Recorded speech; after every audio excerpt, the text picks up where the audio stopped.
All right, I appreciate every one of you. Thank you very much for your time with us on this particular broadcast. As you can see right there on the title is right there. Let me take this off screen. Thank you for your time with us. You can see many of you already are aware of this topic, but it's good we talk about it on our platform here. It's terrible. It's terrible because when this thing happened, I was very, very, very surprised. Till today, though, I'm not sure. Maybe some of you might have a better view on this topic. Maybe some of you don't already know what really, really, really happened. Because waiting me the year, they say, me, I use PG talking because waiting they follow the topic, they go, it be as it gets. Waiting me the year, say, okay, the person died for your hotel and all that, blah, blah, blah. But at the end of the day, what did they use them do? Why they IT died there and all these things. So these are part of the things that we are going to be talking about today. I really want to know what happened, how it happens, and why it happened. But the most important thing or the most beautiful thing about this topic that we're going to be talking about now is the billionaire. That's the man right there with the glasses. He's also the one putting on the black hat. He thought that nothing will happen to him because that was his belief. Say nothing will happen, and let me just disobey the court rules and all that. So please like and share. I notice people are not liking. Like and share, my people. Like and share. And let's do this together. Help us to like and share. If you are hearing my voice, just press on the like button and let's do this together. God bless every one of you. I appreciate you all. Continue to press on the like. We need to hit more visibility. This is a very, very important topic to talk about. I think this topic will give a lot of people awareness and also to prevent others from falling in this kind of situation. It's a very, very bad experience. Yes, that's why we need to talk about it. So please help us to continue to press on the like button and let's do this together. Meanwhile, I have a video that obviously that I'm going to play. Then we'll take. Please mute yourself now. Somebody play now. This was after he was already sentenced to death. I don't know. You can't see any kind of remorsefulness from this man. Just watch. I've sent you so that I want to see it.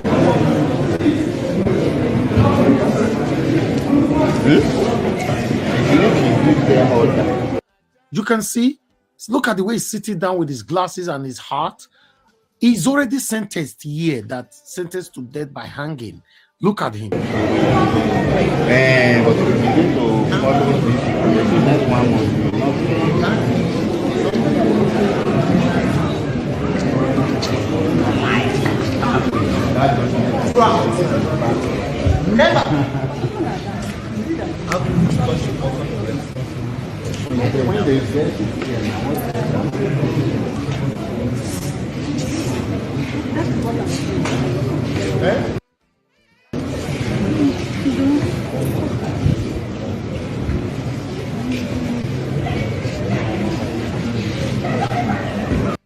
Look at his staff on the left-hand side and the right-hand side. Both of them were also sentenced to death. You can see the way those guys are feeling it, that, oh, it's over.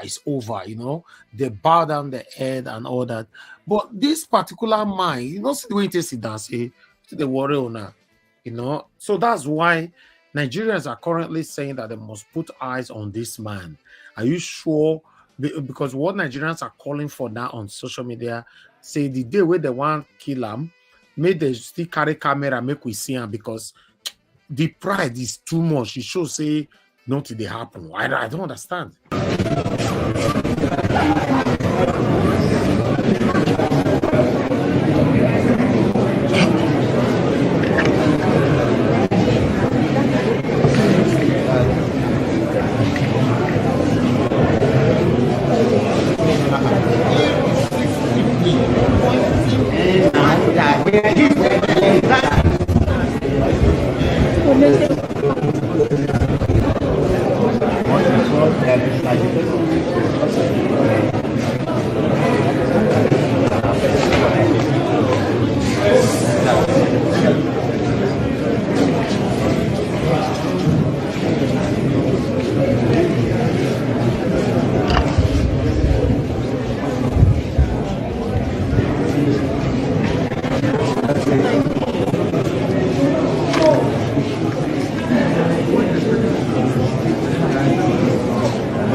You can see the girl in the hoodie, the black hoodie on the right hand side. You know, she's part of the people that they sentenced to death, and the guy on the left hand side as well. You know, but it's only this man in the middle, the billionaire, who's not feeling any kind of pains. He's not interested, and yeah. My people, now here now the video, now here now go end them. So I'd like us to talk about this. Before that, let me quickly break article to cement it properly, because I have an article here that is the same thing, but at least before person cut us say we get a right, will not get a right. At least if we present more than 5 things is enough. So let me quickly take on this article right here. As you can see, it's right there. This is it. Updated court sentences hotel owner 2 others to death over OAU student deaths. Okay, the Osun State High Court has sentenced the owner of Hilton Hotel and Resort Ile-Ife, Abdullah Man Adedoyin, to death by hanging over murder of a postgraduate student of the Obafemi Awolowo University, Timothy Adekoke. The hotelier was sentenced to death alongside 2 others found guilty of murder and conspiracy to commit murder.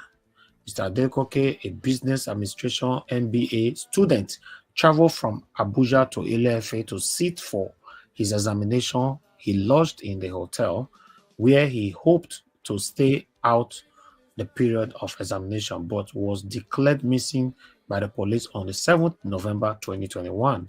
A few days later, the Osun State Police Command released a statement disclosing that the 37-year-old student had been found dead.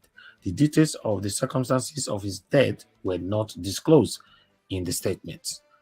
While the hotel owner and 3 others were sentenced to death, 3 other staff members of the hotel, namely Magdalene Shifona, Lawrence Oluwole, and Adediji Adesola, were discharged and acquitted by the court. The court also slated the judgment for the 6th staff for Wednesday. The Adedoye chairman of the hotel was charged alongside 6 of his staff, Magdalene and blah, blah, blah, blah, blah.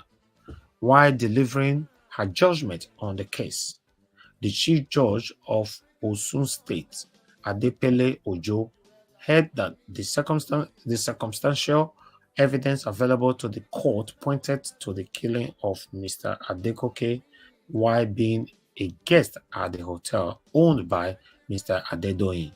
The judge added Mr. Adedoyin's decision not to enter the witness box did not help him, as the circumstantial evidence had shifted the burden of proof on him. That's where they passed the judgment. So, yes, thank you very much, people. I appreciate you all. So, I would like us, in fact, let me start hearing from my people. What's your take on this? We have a full screen, 1 more to go. If you want to come in, the link is right there. I'll repost soon, but let me call on the first person right here. Good morning, good afternoon, good evening to everyone, if you depend on their own region. This is the second segment for today. I will be here for the next 1 or 2 hours. Well, let's see, if we can do it together, but I don't know. But let me call on the first person right here. which is give us a mandate.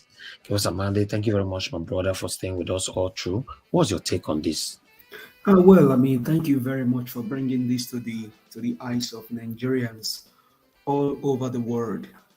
Um, what has happened in our country in the past maybe 1 or 2 years has actually opened the eyes of a lot of people to see the rottenness and decadence in our system. Exactly. But thank you so much for always standing for the truth. Thank you. Thank you for always being behind the people. Thank you for always revealing the news that, I mean, now there is fuel. People cannot even probably get fuel to get lights. There is first casino lights to even turn on their gen, maybe to watch news and things like that. But on their phone, they can easily just watch and see what's going on. So thank you very much. I mean, my heart goes out to the family of that young man, um, postgraduate student at the University of Bafemi Awolowo, Ile-Ife. Um, a man with a bright future, and all of a sudden his future was cutting away, taken away um, by, you know. But I honestly bleed with the family, and then also bleed with Nigerians. And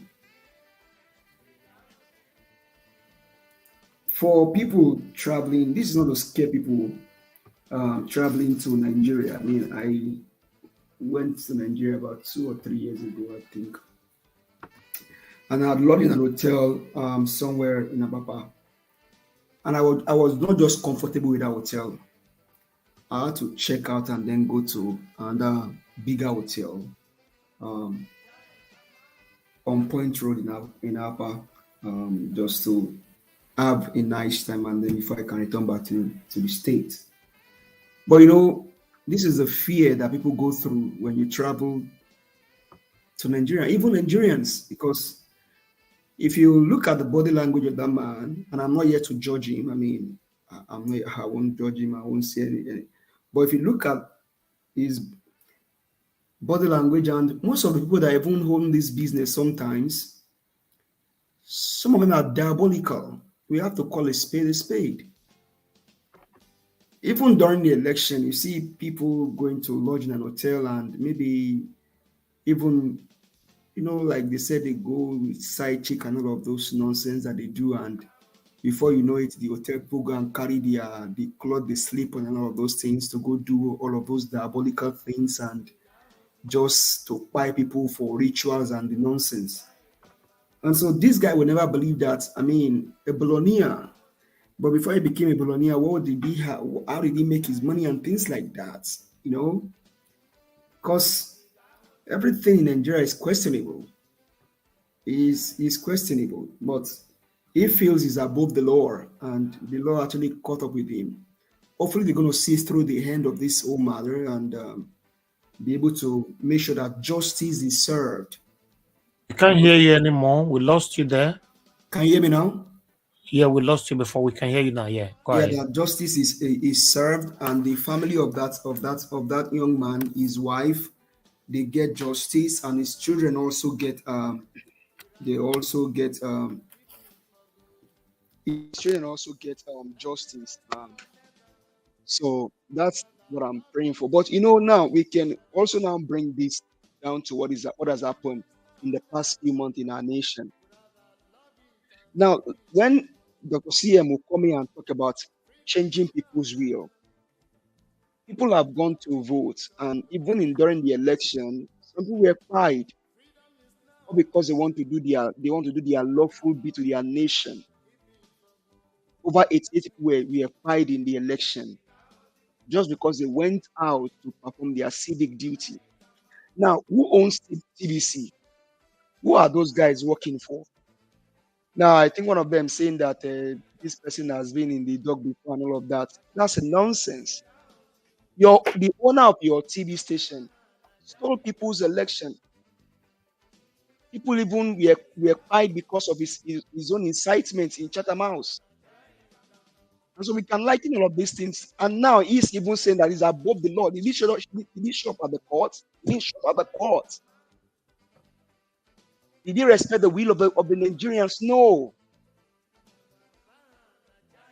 And so when you say Peter Obi, ever since he came into this whole thing, he just opened the eyes of Nigerians. True, because righteousness will exalt a nation, but sin is a reproach, and you can see what you are going through.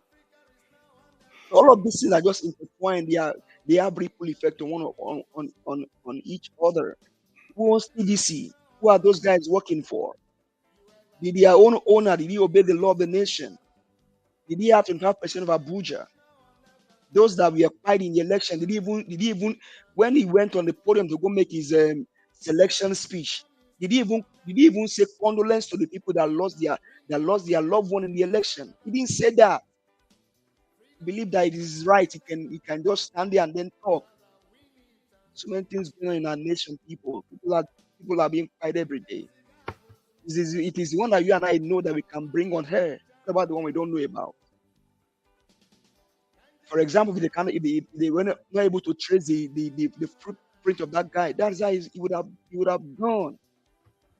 But thank God for God that actually fought for him and his family. But justice is not done until the whole thing sanctioned about the judging of has been done. But as with that being done, also people, whether you're poor, whether you're rich, whether you're middle class, whether you are the president, or whether you are selected by INEC, or you read the election, you get there, or you incite violent people, we have fight, and then you get there. Obey the law. You're not bigger than the law. That guy should be ashamed of himself, even sitting down, and then people ascribe him as a president because he's not even obeying. All of these things have ripple effect. So we're going through in the nation. And even INEC now coming out, all of they kill people's will. People's will are being taken every day, being taken away from them. Livelihood being taken away because of people will not respect the law. How can they ask you to come and stand in the dock and then you say you cannot stand in the dock? That means you're guilty of the offense. So that God bless you. Thank you for doing what you're doing. Nigerians have find a place where they can actually log on to and then hear news, know what is going on about their nation, and then be careful because now people have to be careful about the hotel they even go to live. Maybe you're traveling back to Nigeria from the west. Be careful where you go lodge. Make sure you have your phone. Make sure you have your Google map, everything on. Able to share your location with your families. Thank you very much, Mr. Helvis. You are above all. Whoever you are, whether you are the president selected by INEC or you are duly elected, obey the law. Obey the law. Thank you so much.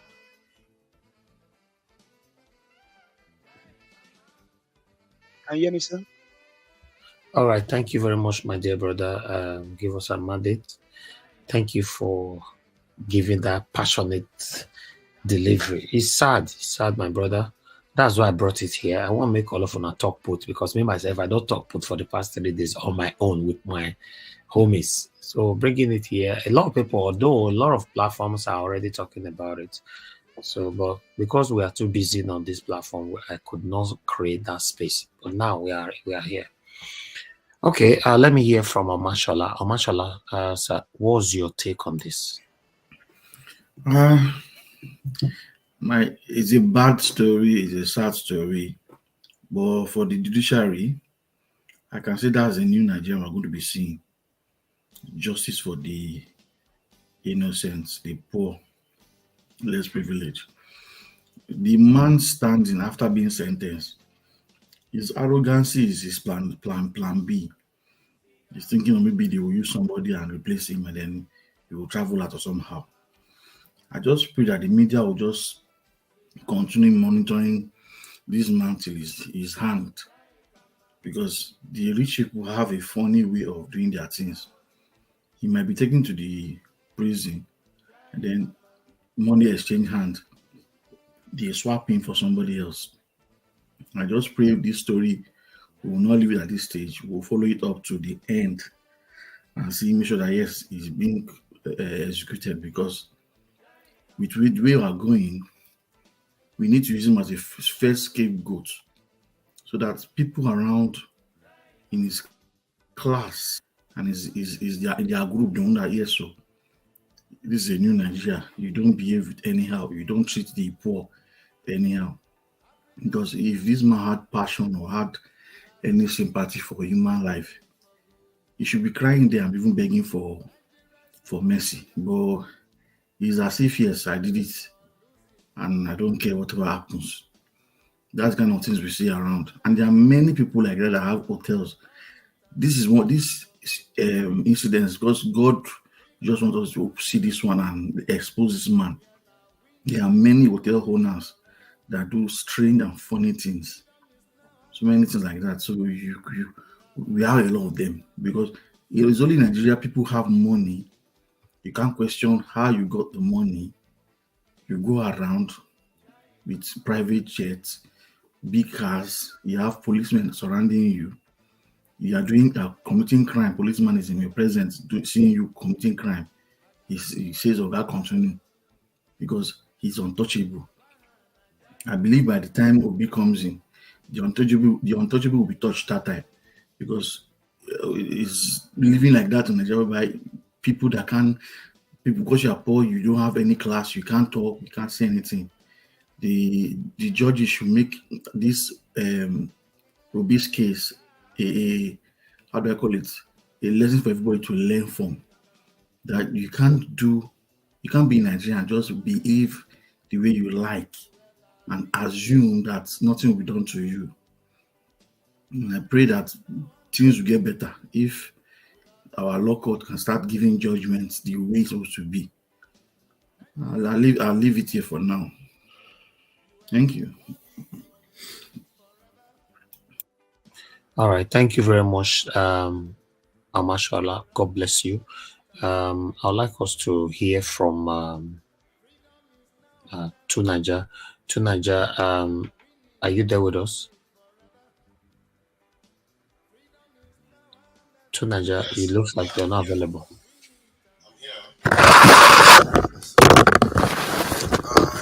Yes. Yeah, no, I'm just getting my mic up. All right. Did you follow up with the videos? Yeah, I saw the video. About the court case and the man that wasn't. Okay, go ahead. Talk to us. So yeah, I may have a slightly different view of this. That's in terms of his reaction. One, I think from what I gathered, his son wasn't present at the hotel when this happened. So maybe his son convicted too, because if his son was the one that was there and it's not part of the court case, then he may just be covering for his son. And if that is the case, you can argue that maybe that's why he doesn't care, because he feel like if it better him than his son, maybe that's why he's doing it that way. This also shows this thing about paying using electronic transaction, because that way it's always there. Somebody can go and find it. And technology sometimes it helps with some of all these things, because without that transaction, there's no physical evidence, because they destroyed everything else, but that one they can't destroy. That one doesn't belong to them to destroy. So that is the one that they were caught with.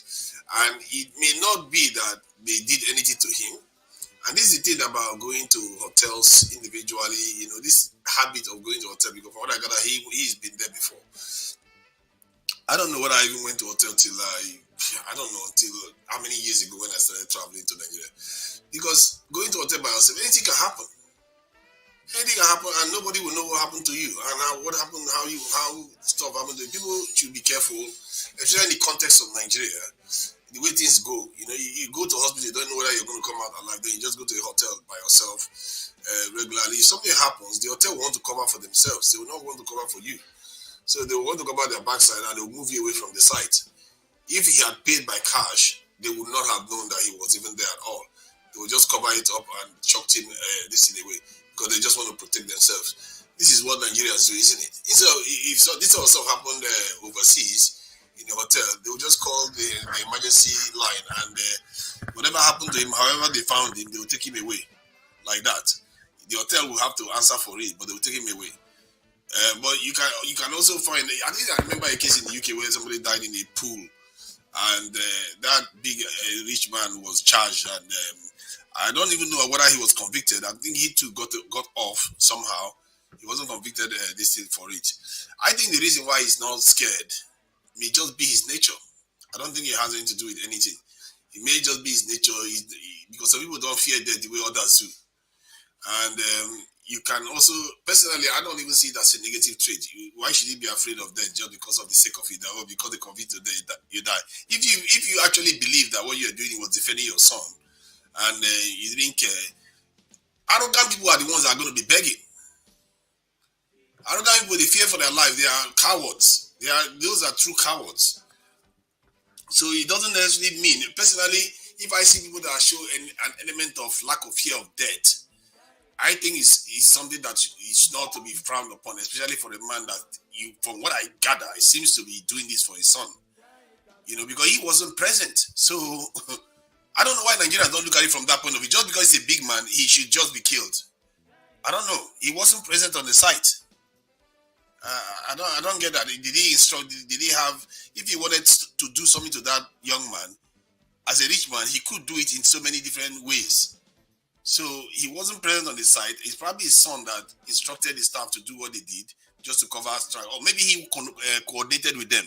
But when everything came out, he took responsibility and went to this. I'm not trying to see. People should not think that I'm trying to act as if the rich people are good people or anything like that. I'm not trying. That's not my point. I'm just trying to be objective here. If he's not the one directly responsible for it, it doesn't mean he has not committed other crimes. The fact that he chose to hide the body shows you that he probably is very capable of committing other crimes. But on this one, what he's doing, he seems to be covering up for his son, and he's arrogant enough not to even show up, to bother to defend himself. I don't even know why he did that. Not to want to even bother to defend himself. And when they sentence him to death, he doesn't seem to want to even defend himself on that front too. Why? I don't know. Only he knows. We should not assume that he's doing it just because he's going to get away, that he feels like he's going to get away when they try to execute him. It might be that he has his reasons. You just don't know. And maybe he doesn't. What do you mean have his reasons? How? If he thinks he's not going to die, it still doesn't mean that there's no chance that he's not going to die. Because once you have been sentenced to death, if you're thinking that you're not going to die, you're not going to exactly be relaxed about so it. So you think the reason why we didn't see any remorsefulness from him because he knows he can get away with this, right? I'm not sure. I'm not sure that's the reason why. I'm not sure that's the reason. There's no way. Can I ask a question, please? I'm not sure that's the reason why he feels that way. Can I ask? He just seems calm. He just looks like somebody that doesn't. Can I ask He's not very emotional. He's not emotional. I don't understand. He doesn't seem like. Can I come in? Yeah, but you know what we're talking about here is not the life of a roaches or ants. Talking about human life here. And so, I mean, no matter how you want to be objective, I mean, show some compassion, show some empathy. This is I don't know. See, I get what you mean. I get what you mean. You're supposed to, for him, he should show compassion for the person that lost their life. That's what he should do. But remember, the court case is about his own head. And he's the one. The reason why what people are reacting to is even we analyzing this issue, we should be empathetic, because it could have been anybody of us, any of us. Yeah, that's true. It could have been any of us. This stuff is close to me. If you know how close this is to me, you'll be surprised why I'm sounding like this, because I know what it's like. That's why I said going to places only by yourself in the context of Nigeria is not a good idea, because something could happen to you, and the people around you, if they are not your people, they can do anything with you. Believe me, I've seen it close. Can I interject? Can I interject you? Let me interject you. You see, go ahead. You see what we're discussing, man? Many of these things have been happening in Nigerian hotels where you have ritual stuff. This man, what if you have this scenario? He has only 1 year left to live, and is meant to pass it on to the son. And the secret is between his son and him, and that has been done. All right. Mashallah. 1 minute. Let me pick this call. Good evening to you, Madam Mami. Thanks for calling in. Please talk to us. Thank you. I greet all the panelists. Well done for this job you are doing. You are doing a great job.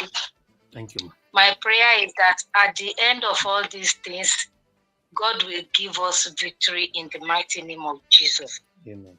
I've wanted to call you. I tried to call yesterday during that Peter case. Who was after him?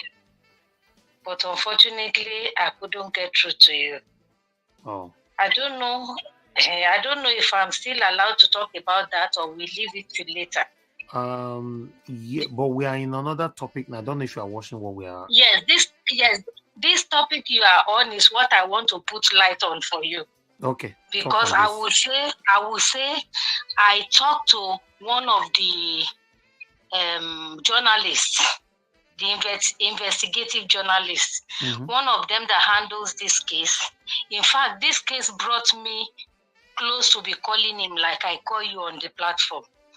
What actually happened about this case was that the guy lodged into that hotel. But according to the story we had, you know, this man was the one running the Oba of Ife with this one that is there before he was chosen. Now he's a rich man and they believe they can do everything and go scot-free with it. I believe this guy was a saint. That was what happened, that God exposed this story. According to what we had, it was the mother that was doing this thing before. So the mother initiated him into it. There were many instances in the papers about 3 times of his mother before she died. Now she initiated him and he initiated the son that ran away. That boy was killed. You know, they showed the investigative journalist that started this story is a man that is bent on seeing the end of everything. Oriyomi Hamsat, they call him. He's in Ibadan. Thank God they went to him.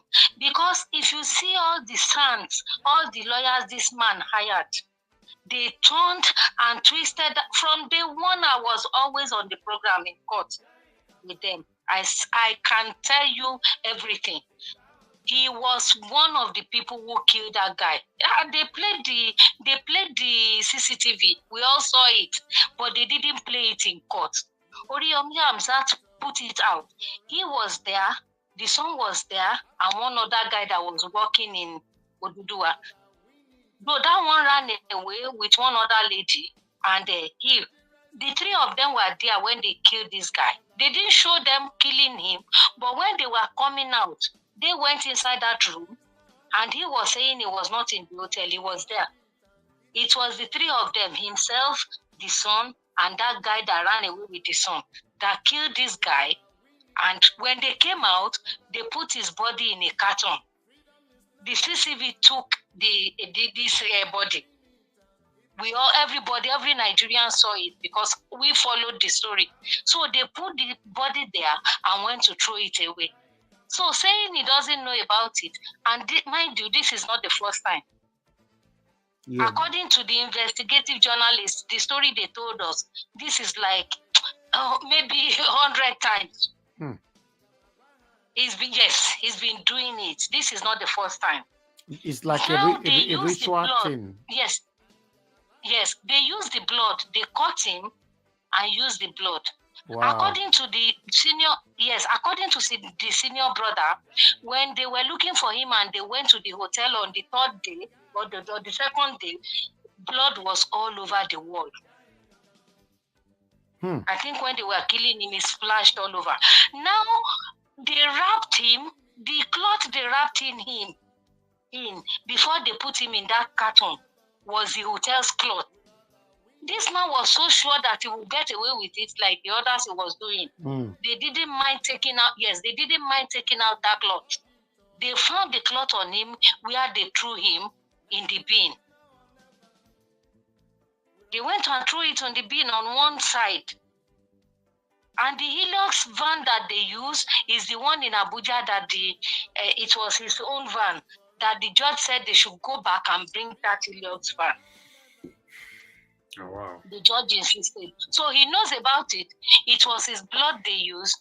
The pathologist confirmed this. Initially, they were telling lies that Timothy was sleeping with that girl You know, the girl, they came and do the case of the girl the following day. That was that girl, the seventh defendant, that put light on everything. She was the one who put light. Adeshola. Mama, is it possible, because they are asking right now in the comment section, is it possible, I don't know if you have a connection, how we can reach out to the wife and children so that we can help them through this platform?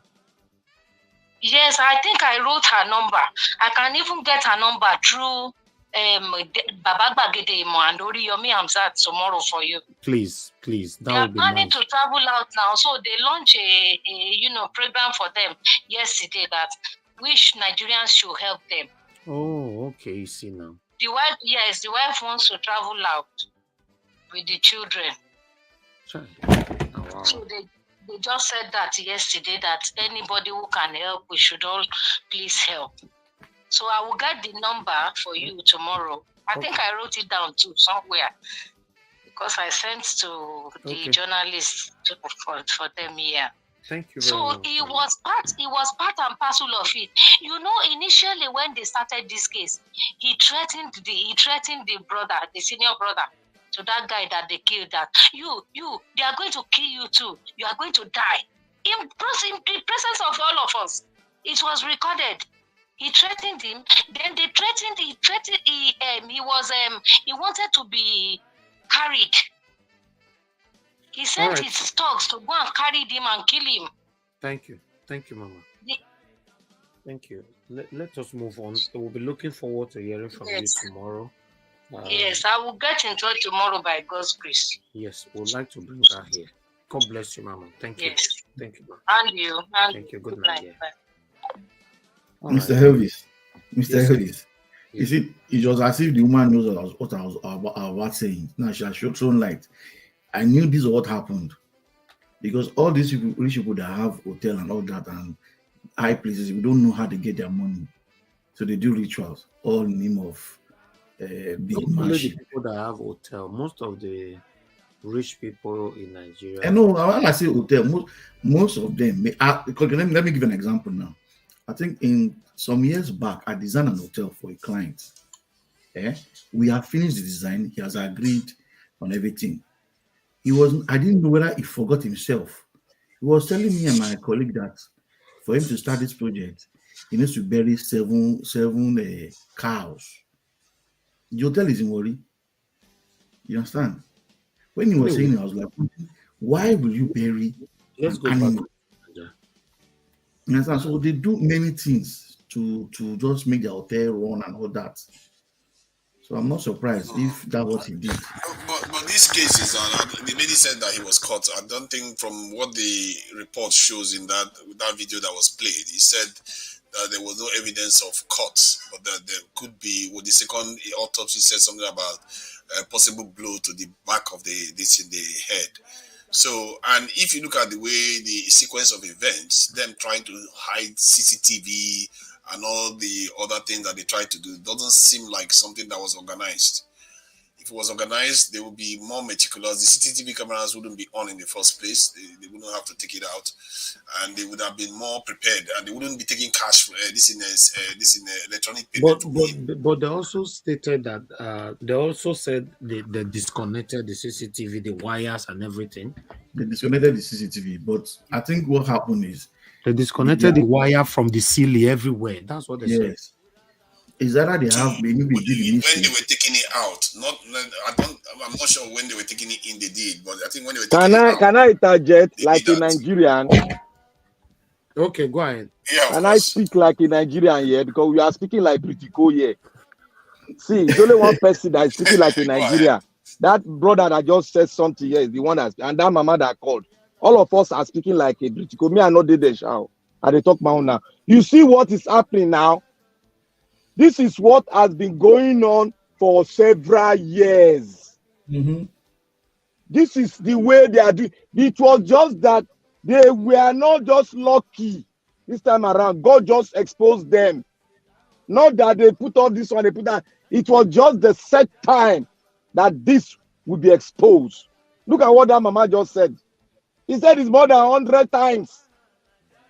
Mm-hmm. She was not even specific. So all this grammar, oh, the least expected, the least this, nothing like that. Nigeria is not safe.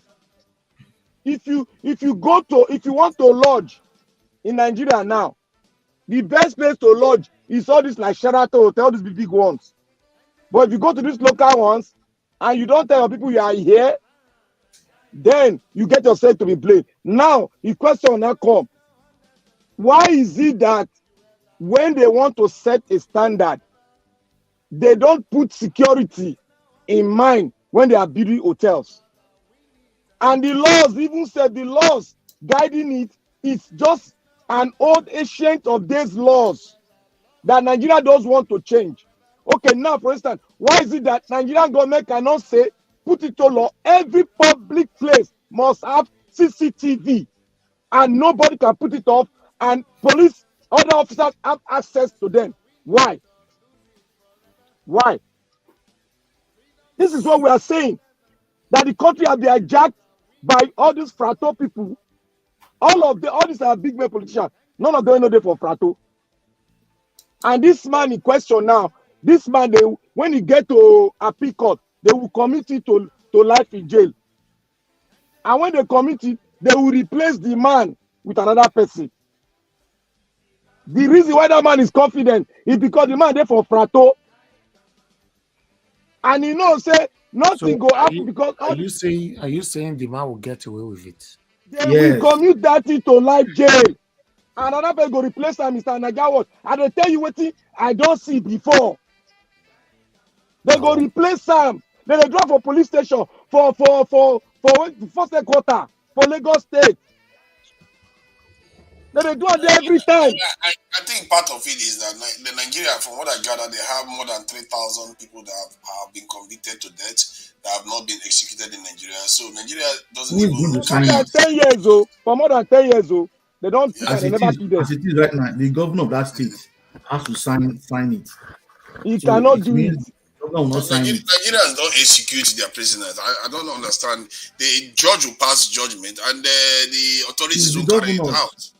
It is the governor. It's all over the world. It's all over the world. Even in America, yeah, they will put somebody for sale for 5-8 years. Nobody will agree sign up.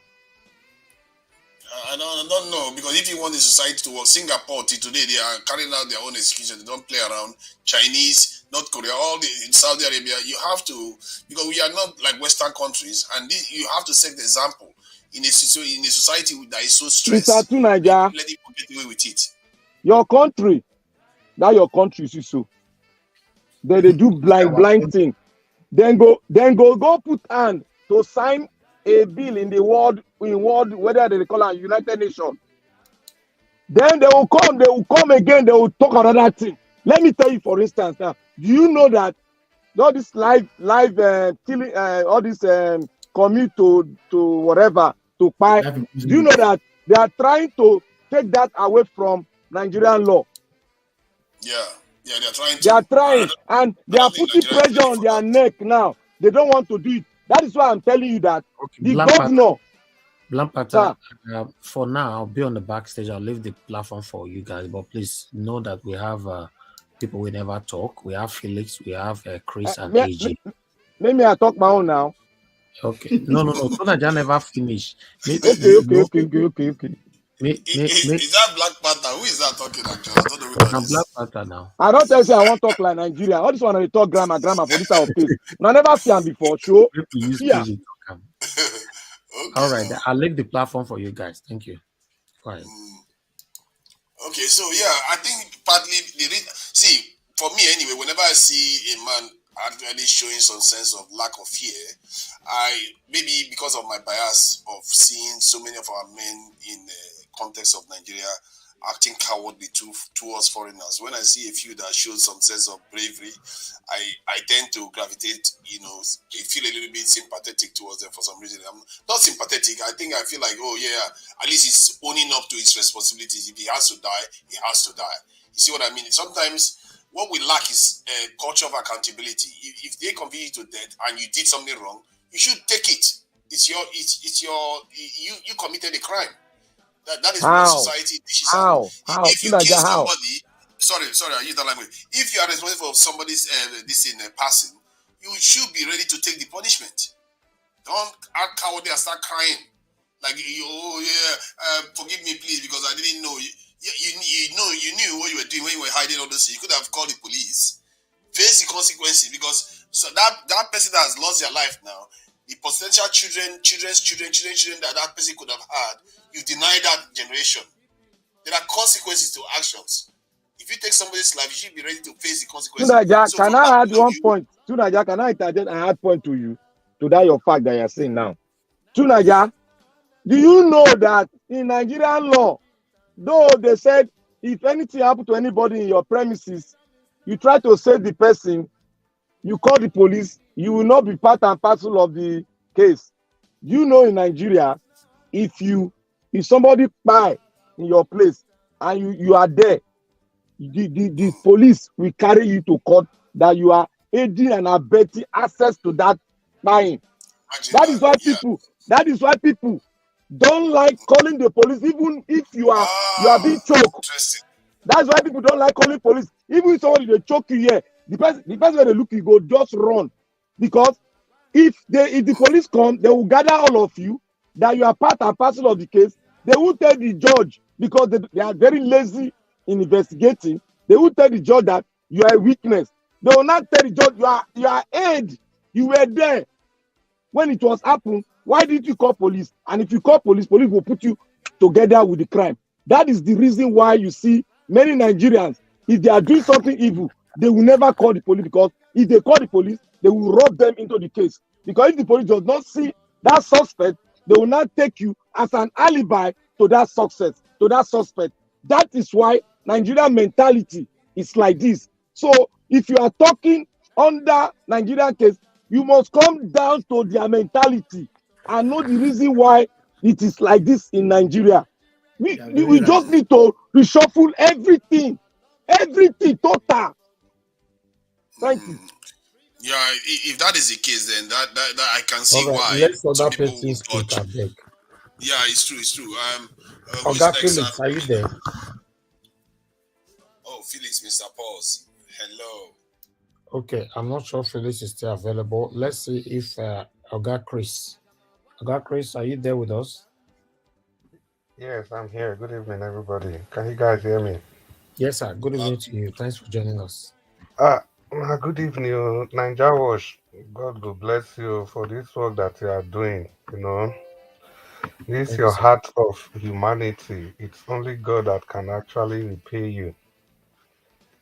Sometimes I just feel the prayers are not just enough because considering the time, the energy, the resources, everything you've put into this movement, I think it's truly legendary. So, once again, I want to wish you the best and pray that God will continue to bless you.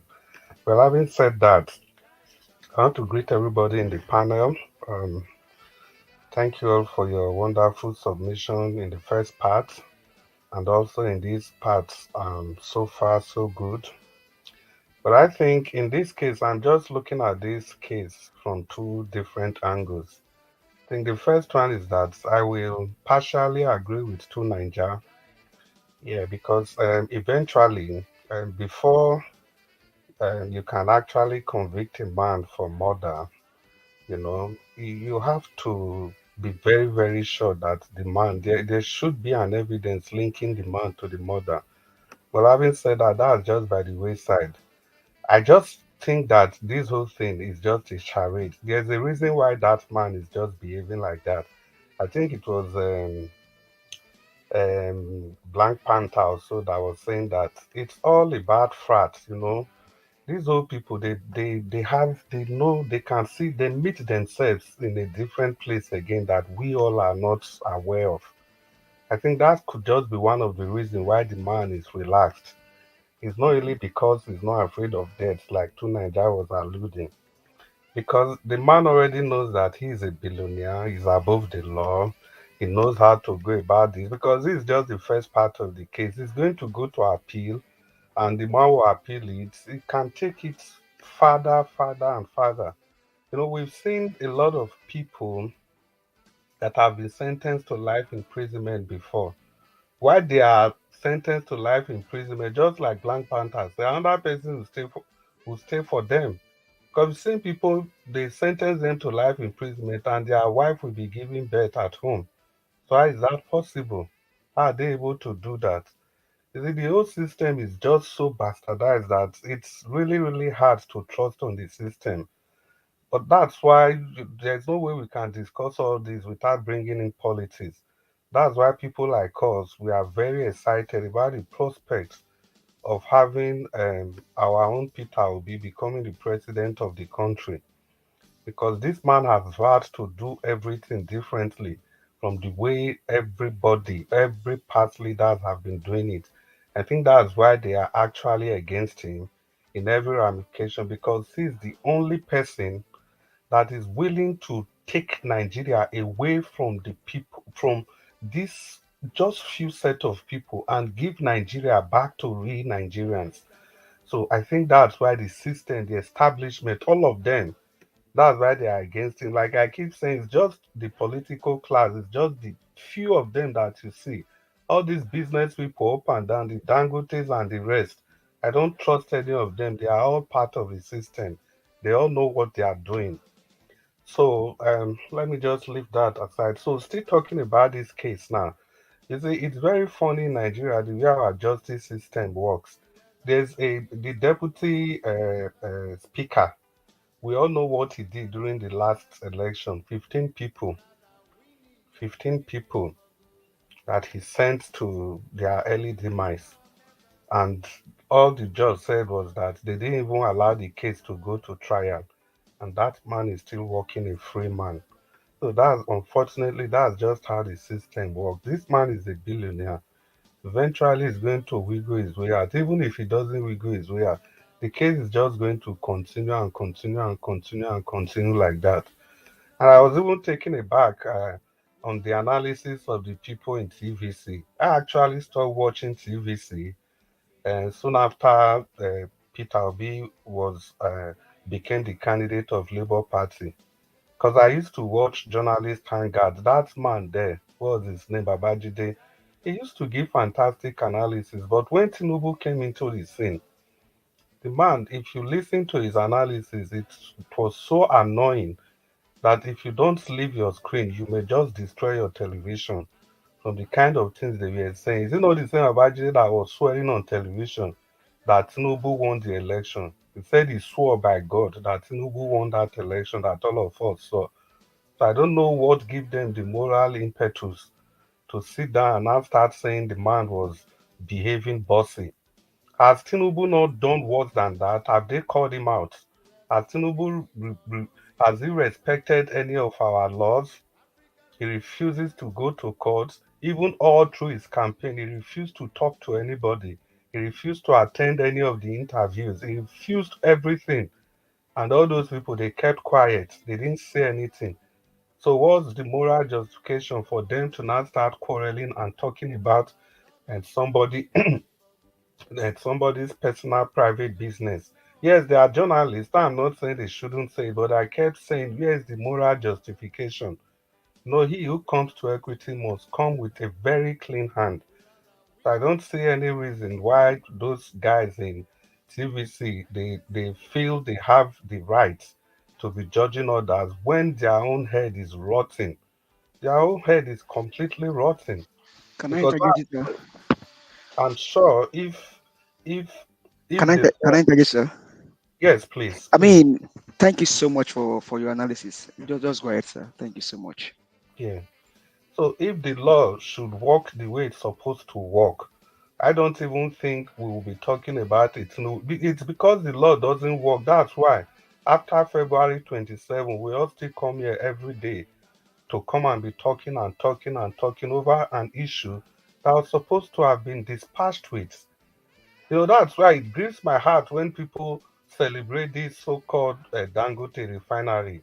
What kind of people are we?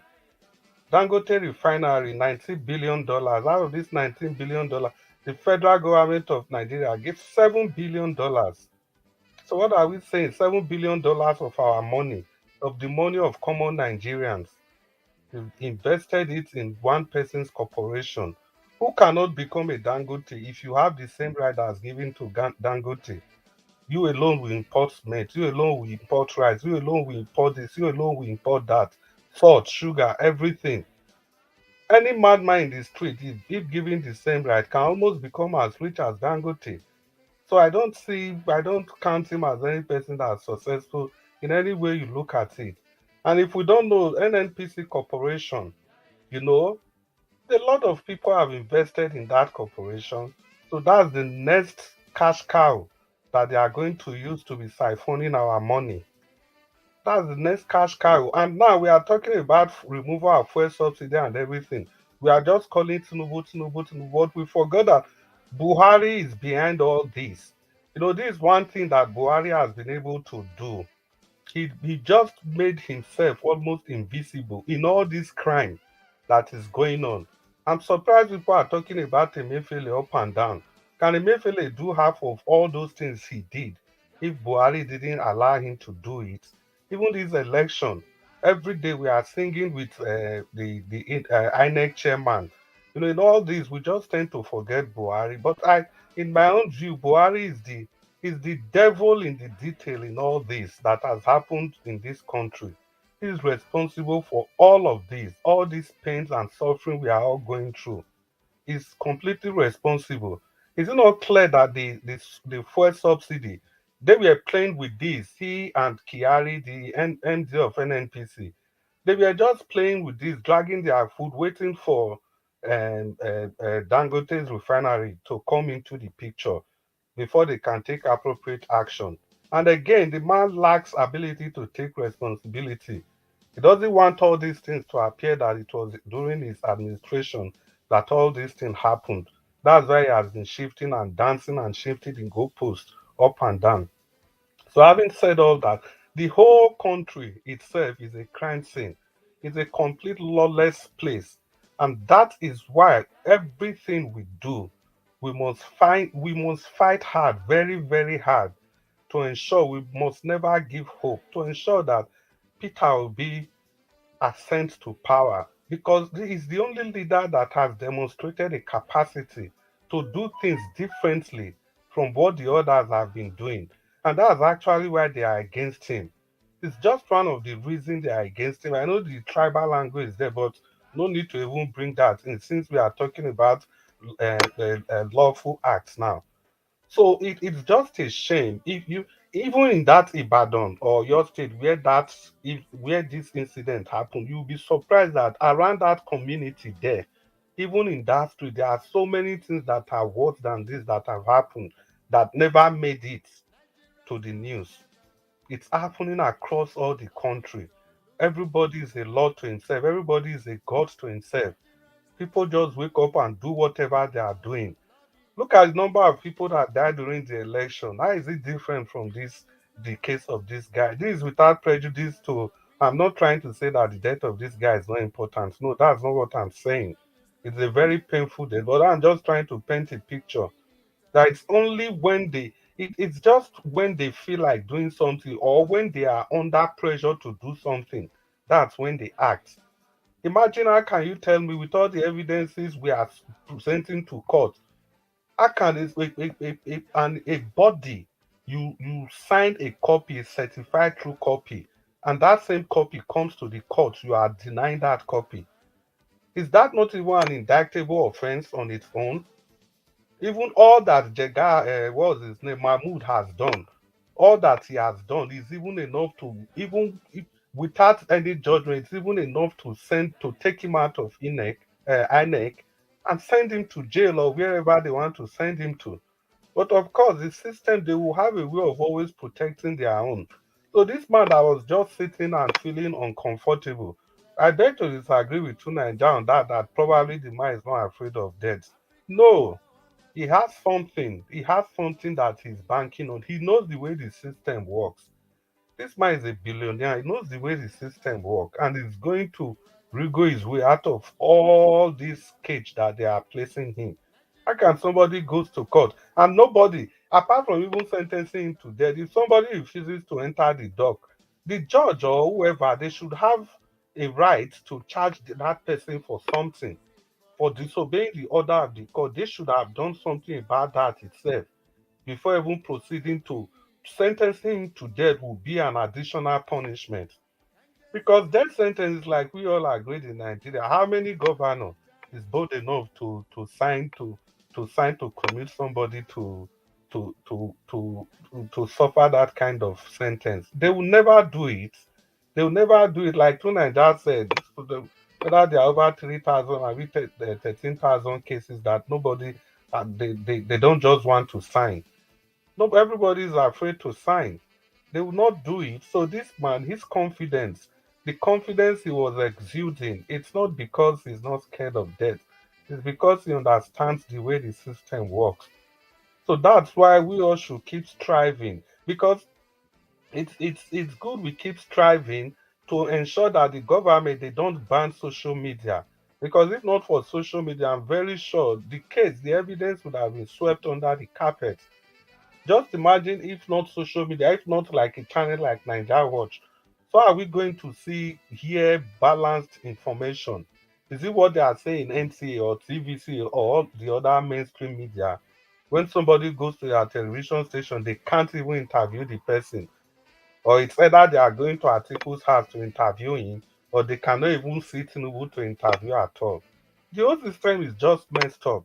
So that's why we have to take our destiny in our hands. If we ever believe that this system will work for us the way it is now, we are just joking. We are all joking. So we must strive to ensure that Peter Obi ascends to power. That's the only way we can move Nigeria forward. And apart from even that, you can even see the way they are just doing everything. It's very clear that they know where this judgment is going to go. They are not trying to defend anything, but they are just only trying to obstruct justice. That is how the system works. The system belongs to a few group of people, and most of our elites they are in this group. They are in this group. It's Peter Obi that is leading a new Nigeria. He's the only person as of now that because see, it, the reason is going to be very easy for Peter Obi is because the man is spotless. He has not soiled himself, his name with these people, so they don't really have anything on him. So we have to hold on to this man. We have to hold on to him. We have to keep supporting him. Because sometimes I'm surprised that, we try to say that Peter Obi is not encouraging us. No, we should be the one encouraging him to continue. Because this fight is about us. Because the man is comfortable all his life. Like Obibweze was saying, Mr. Obibweze, I listened to he was talking about this 2 days ago when the issue of fuel scarcity was thrown up for discussion. And the man simply said, he made a very strong statement which seemed insensitive, but that's the simple truth. And I tried to call him, but I was not able to get in. Obibweze simply said that if the people are angry enough with the fuel situation, they should protest. And that's simply how it is. You cannot expect people overseas to come and protest for you. No. If you can cope with the situation, you keep coping. If you cannot cope, you've had enough, you protest. The same way they stole the mandates, we are there expecting Peter Obi to announce that, okay, everybody go to the streets. Peter Obi cannot do that. And we must also understand, I'm sorry I'm just jumping from one topic to another, but they are all interconnected. We must also understand that Peter Obi has to be careful of the kind of things he even says because they are looking for something to tie him down. And let's not kid ourselves. The whole thing, our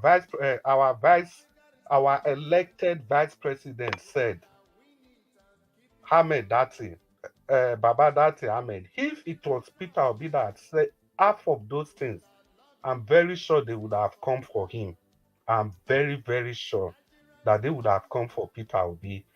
But I like and I enjoy the boldness of that Ahmed. All those things he said, they were all true, all of them. I supported everything from beginning to the end. I wish everybody on ground, the people on ground, if they have that kind of boldness to take on these people, I think so many things will be done. But if we are expecting Peter Obi to make statement that will encourage people to do what they are supposed to do. It's going to be a long, long work. Me, I don't even support that. We need our Peter Obi in one piece.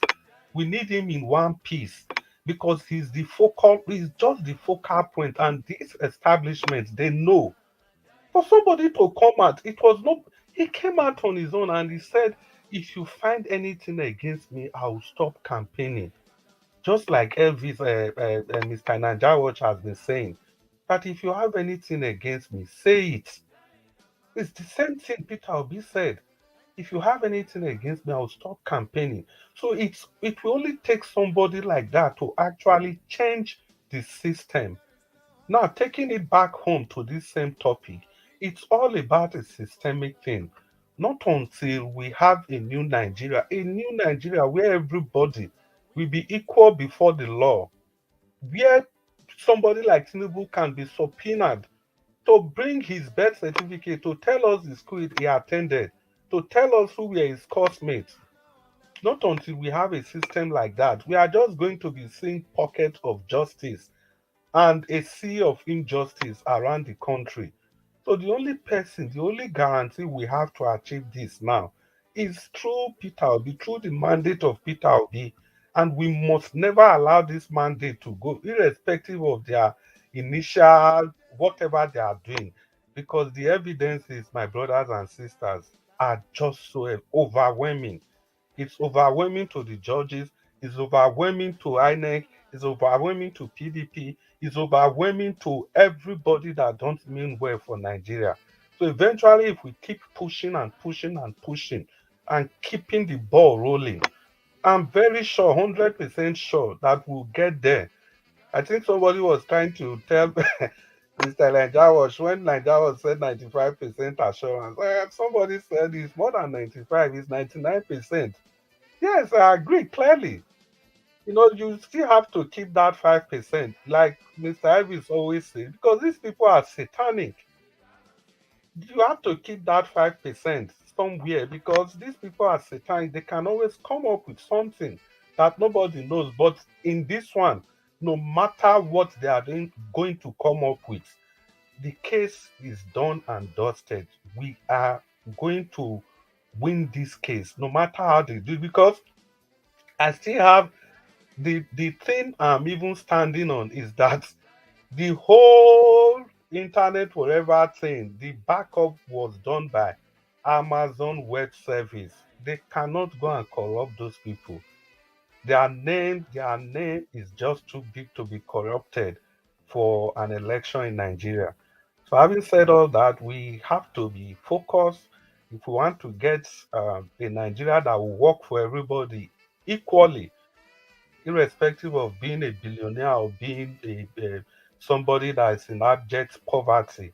If we want to get that kind of Nigeria that will work equally for all of us, we have to keep fighting. We have to ensure that we retrieve this mandate.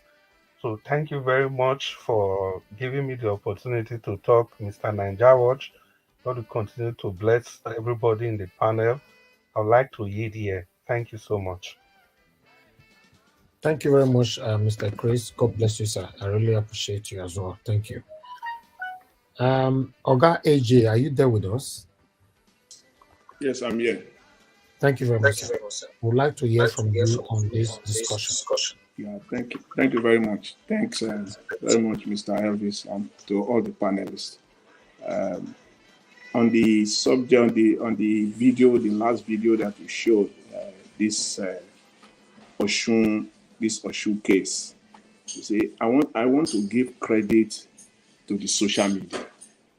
The role that the social media played in this case cannot and can never be underestimated. If it had not been for the social media, this case would have been buried long time ago. It will not even see the light of the day. The consistency that through the social media was just overwhelming all through.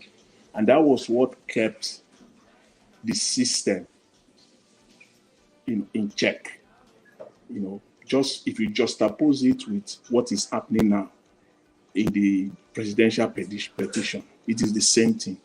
we must be focused, because that is the only tool that we have that will keep them, that will check them at the end of the day. The case of this guy that was murdered, brutally murdered, murdered in Ile-Ife, was just that it was time for this man. He's been doing this for a long time. Because this is the case that I followed it for the past for the past 15 months. I've been following this case steadily. And you can know that it is just that it is time to face judgment has come. And there is nothing anyone can. His money cannot save him. His connection could not save him. Nothing. He tried. Attempted were made by this man. In fact, at the beginning of this case, one of the things that actually drew my attention to this case, I was amazed at the initial stage. Within 48 hours, people through the social media raised 17 million naira. I mean, it was announced on a Friday. By Saturday evening, they've raised 17 million because they wanted to get a sign. Because this man was parading sand all over the place. He was intimidating this family with sand because they just have their regular lawyer. And he was parading sand all over the place. People came up and they raised 17 million naira within less than 48 hours. That was how San Falano came in. Or they raised this money to approach Falano. Again, Falano said he's not going to take a dime. So that money was raised. Falano did not take a dime. He said he's going to go on with this case free of charge. Because people didn't know that, because they know that to get the likes of Falano, that is the minimum amount that you will need. And the moment it was raised on social media, people all came out and raised this money. That was when I knew the time of this man for judgment has come. And when Falano came in, that was it, because now he has met his match. And the judgment, again, the judge that was assigned, that's another indication. It was just the right judge that was assigned. Though this man made attempts, several attempts, were made to scuttle this case, to bury this case. First of all, they took this case to Abuja. It was Falano that said, what? You can't take the case out of the jurisdiction where the crime occurred. In fact, they took the case to Abuja. There were 2 or 3 appearances in Abuja until Falano get this case back to Osogbo. If it had been the regular lawyers, probably this case would have been in Abuja and they would have been able to scuttle it and bury this thing. This case came back to Abuja. Again, with the consistency of the social media, people crying out every day. So at the end of the day, in fact, this man was so powerful that even the pathologist, one of the pathologists, the chief pathologist, was compromised. The man came, it was his witness. The man came on the witness and he wanted to scuttle the whole, pathological record. Again, if not for the likes of Falana. In fact, these pathologists, those are the type of people that their licenses should just be withdrawn. It should be suspended. He came to court and he was just spilling out nonsense. Yeah. But again, for the likes of Falana, that really, came up and stood up for this guy, if not. In fact, he made attempts. In fact, he fought this case. That one was even adjourned. That was another 3 months that they have to adjourn this case. He was fighting that Falana does not even have the proper document to come and appear. He came. He used that. His son, they came. They said no, that son Falana cannot. It doesn't have the standing to come here. Are you the one that will? He tried. He tried again. He failed. With respect to his body language and the fact that he didn't show remorse, this man knows the system very well. I will allude to one or two of the previous speakers. He knows the system very well, and he knows that he's going to appeal this case. Number one, he's going to appeal this case, and at the end of the day, it's going to be this case is going to be commuted, to life imprisonment. That's what is going to happen. That's what he's banking on as we speak right now. I can say that with all certainty. It's not that he's not afraid, though. He's afraid to death. That man, but he's banking on the system. Again, this is where, Mr. Elvis, you said earlier, I think today or yesterday, you talked about episode 1 or season 1, season 2 that we're seeing. I will compare it, with this case as well. What's happened as far as this one is concerned, this judgment, that was season 1. Season 2 will come, which is the appeal. Except the social media go to sleep and thinks that, okay, judgment is done. But if the social media can play the role that they played during this, for the last 2 years on this case, is money, whatever is banking on, I believe it will fail also. Unless people go to sleep.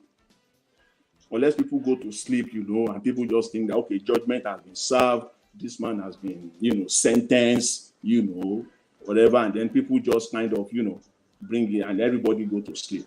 But if the social media can, and that's where I hope, and I will, if the likes of Niger Watch can, take it on with a close marking and watch this case once this man appeal and give it that close attention, that is exactly what we get this case to the finish line. Other than that, this man, as far as Nigerian system is concerned, he will go away with it. He will appeal, it will be committed to life sentence, and once he gets there, just as Black Panther said, they will switch him and he will go. He will go and live his life somewhere. That's what they do. His son, who masterminded, with this man, with his son. His son was there if you follow this case, his son was there. He masterminded this satanic act and he absconded. He didn't show up in court. During the case, they could not put on, aside from the pathologists that stood, they said they have witnesses. Again, they used that delay tactics for another 3 months, telling this judge that their witnesses will show up. The judge will give them another week. The judge will say, it's only 1 week that you asked for, but I'm adjourning this case to the next month. Next month will come. These people will say their witness or witnesses are still not available, because there is no witness that will stand for this man without lying under oath, because it was obvious. The CCTV camera was there. Everything was obvious. We all saw it. So nobody is going to come. Police did not show up because the police officer said he can only come and witness, unless if he gets, not until he gets a written approval from IG, from Abuja. He cannot come and stand there because there is no way the police officer will come. He's going to lie. The only way you can come and witness in favor of this man in the court of law under oath is to lie, and nobody want to commit perjury. So everybody ran away. So it was so clear. And then the judge again gave him the final opportunity that, okay, you can now come on the stand now and defend yourself. They gave him that final opportunity. Again, he himself cannot come. He said no. He said he's not going to take a stand, because it's all going to be lie. So I just want to give, kudos to the everyone, the social media, everyone that just did not relent on this case. I want to give kudos to this judge. This these are the type of justices that we need in Nigeria. Though again, I know that the social media play very, very a very, very important role here. So I want to give kudos to this woman. That God will bless her, God will bless her home, because she delivered, the right judgment, on this case, And again, if we juxtapose it with what is going on right now, the Presidential Petition Tribunal, that is exactly what we need. It is the social media, the focus and the attention that we place on this petition, this ongoing petition at the tribunal. That is the only weapon that we have as it is right now. We can't go to the court. In fact, they even took that away. Which is a right. They took that away. It's not, you don't know. It has to be what is, what the media. And if you read what the media will be saying, they can't even come out and give you details. If not for the likes of, what we are, Niger Watch and other social media that are out there, that we are actually getting some facts so that we'll be able to compare what the mainstream media is saying and what we are hearing here, the analysis coming from everyone we are hearing here. Why will now be able to make an informed decision and know, okay, this is exactly what is going on. Other than that, we will have been left with the mainstream media, and they will be telling us, unbalanced story. So I just want us to, to be focused on this. And with respect to the earlier in the day, I just want to my final note on the issue of subsidy in Nigeria. Nigerians, we like to deceive ourselves so much. First of all, as far as I'm concerned, they're receiving no subsidy in the first place. I think I mentioned that, I don't know whether yesterday or 2 days ago. There's no subsidy in the first place. It's just the whole subsidy thing is just a scam. And the chicken has come home now to roast, because this Dangote refinery thing is what they are preparing for, to get the price to that level so that Dangote can now come in and be selling at that price, at that same price or slightly higher. So the money that they are getting from that so-called subsidy, which is going to stop, indirectly is not going to stop, because they will now be getting it through Dangote, because that's where all their investments, that's where they put it. They put all the stolen money, they invested it there, the Dangote refinery.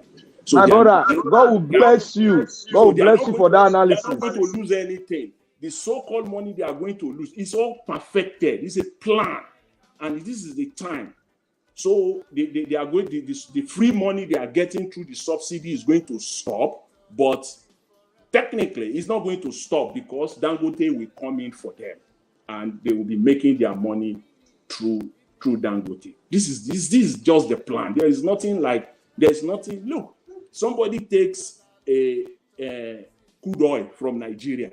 You take a crude oil from Nigeria. You take it to a refinery in Belgium or in Netherlands, in Rotterdam or Amsterdam. But that's where those major refineries, that's where they are located. They lift the crude oil, they take it there. Those people will return. In fact, if you read the agreement, it's just that these people just take Nigerians for granted. And it's just like, because Nigerians just don't care. We just want to do our own thing. Just live our lives, anything government says, people just take it, and a lot of people just don't even care. This agreement is even written in black and white, that the amount of crude oil that you take, the dollar value of it, you will return the same dollar value of petrol. So who is paying who? So there's no subsidy at all in the first place. And if you are doubting what I'm saying in any way, in any manner, listen to NNPC Group Managing Director today on Arise. He had to come out today to save his face. He must come out, because the chicken has come home to roast. He said that there is no money for subsidy, that federal government is not giving them money for subsidy. It is just stated on the budget. It will be there on the budget, but there is no money to back it up. Can I ask you something? Yes. Yeah, you said that if that when the crude oil is given out, Yeah, that they are asked to return that same dollar value in petrol. that's correct. So that is crude oil. We are losing the money earnings from crude oil. We are getting it back in form of petrol. That That's is where the correct. subsidy is. In other words, it's eating almost every income we are supposed to get from selling crude oil. But the the petrol you are going to get is not that you are going to distribute it as Father Christmas, anyways. It's going to be sold.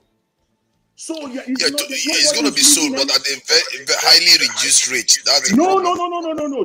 Don't you know that 1 liter, one barrel of crude oil will give you a rough estimate, approximately 170 liters of petrol?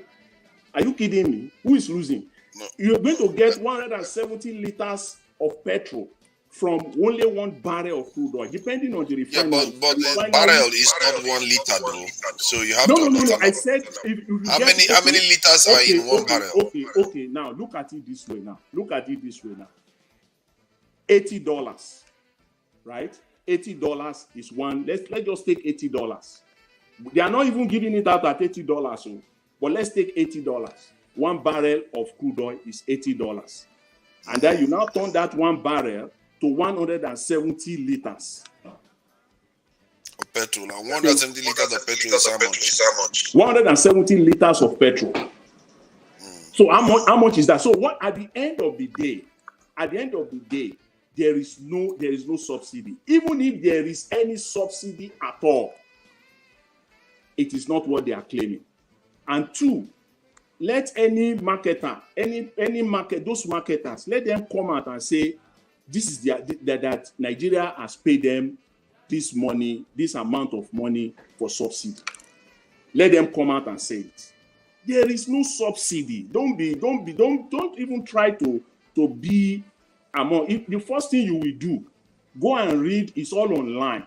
Go and read the official agreement, direct purchase agreement between Nigeria NNPC and the refineries that are taking the crude oil. Just go and read it. Then you will know that Nigeria is paying nothing. They just return the petrol. They take it and then they return it back. And you will ask the question, what is the gain of those refineries? Because if I just come and take it and then I refine it and then what's my profit there just to use my facility? It is the byproducts that are coming out of those products. Nigeria is not laying claim to one of them. That is their profit. That's what they are getting. That anybody will do that.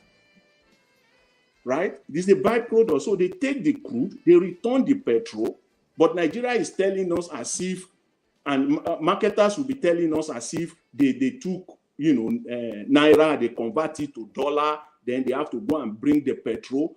Those are all scam. I'm telling you, those are all scam. It's not happening.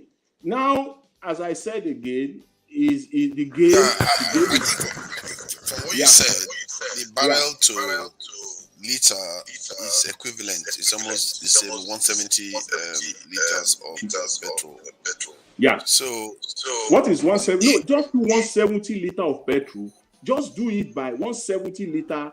Just do 120 naira. 170. Yeah, that's less than equivalent of. If you do that's going to be quite. It's going to be a lot lower than $80. No. See, what is the number? You see, when we talk, let's just do the math. What is the number? Okay. Do the math yourself. Okay. It says 170 times 20,400.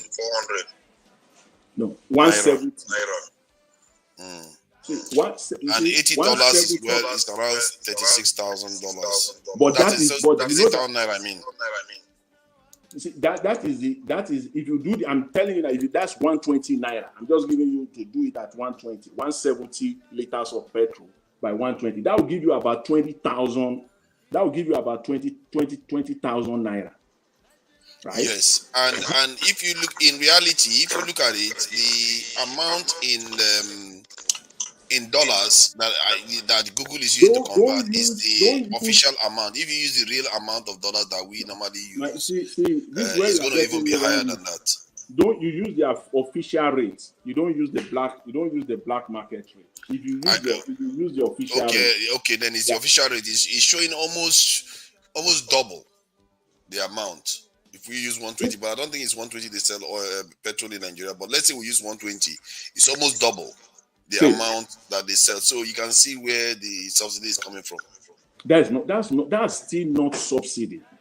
That's still not subsidy. See, the amount of the byproduct, as I said earlier, that comes out of it, factor that into it as well. So when you take one barrel of crude oil will give you, what comes out of 1 barrel of crude oil. It gives you all kinds of stuff, but our people are giving it away now and only coming back with petrol. It's only coming back with petrol. The thing is that what they are not telling you, okay, is the other product that are coming out of it. So of course they will not tell us that, but that doesn't belong to us. That doesn't belong to us. That we sold the crude oil. Why will you say that does not belong to us?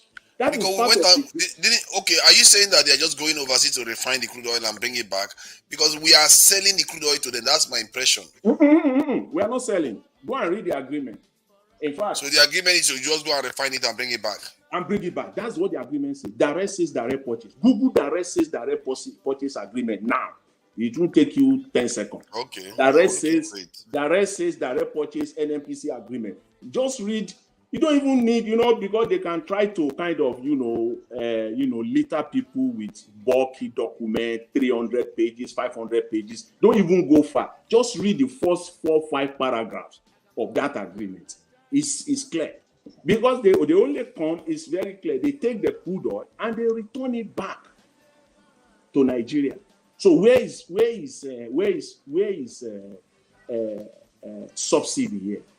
In the first place, there's no subsidy, as I said. There's just no subsidy. But in order to cover their tracks, you see, they have two options. It's either they revamp the country's refineries, the one in Warri, in Sapele, in Port Harcourt, in Kaduna, even if they revamp 2 of these refineries. But they will not do that. Because once they do that, once those refineries are functional, that will eat into their scam. So the only thing they can do is to go and get a private refinery. Who does that?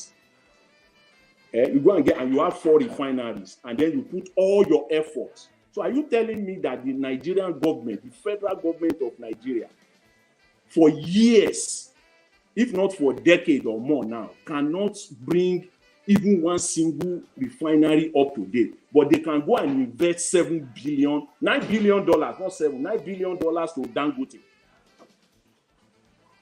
Even if you look at it, so they don't have money, but they have the $9 billion to put to Dangote, and you can put. You don't even need to put up to that to one of the refineries. Can I interject, please? Yeah. Can I interject briefly? Yeah. Yeah, and thank you for that correction. I actually said 7 billion. It was 9 billion. It's 9. And on top of that, Dangote, again, go and read the financial statement of Dangote to his shareholders. The last financial statement to his shareholders, that Dangote has paid back $7 billion to Central Bank of Nigeria. So where is the 7 billion? So as we speak right now, Nigeria only has $2 billion in Dangote. Because in that financial statement, Dangote reported to his shareholders, they are all laughing now. They are laughing to the bank now that they have repaid 7 billion back to Nigeria through the Central Bank of Nigeria. Let Emefiele come out. Those are the questions media are supposed to be asking him, to come and confirm and say, okay, Nigeria have received this $7 billion from Dangote. Because you are not fabricating anything. You are just reading from the Dangote's financial statement to his shareholders, directly to his shareholders. Can I interject? Yeah. You see what you just said now. Most of us doesn't want to even get there. That is why we're always saying we need resetting. $7 billion. Nigeria CBN in cohort with the Bubu government They hid that money, and that those were part of the money that were taken off, and that's all. We cannot make account of it. No, they can't We will make come that. with another record again. Tomorrow again, another government will come with their own problem, and they will sweep it over again. Every year, in and out, in and out. And you tell me we should try as much as possible to change the people. Change the people. Who are you going to change? These people that are here, until we get PO there, then we'll start talking on our foundation. Without that, zero.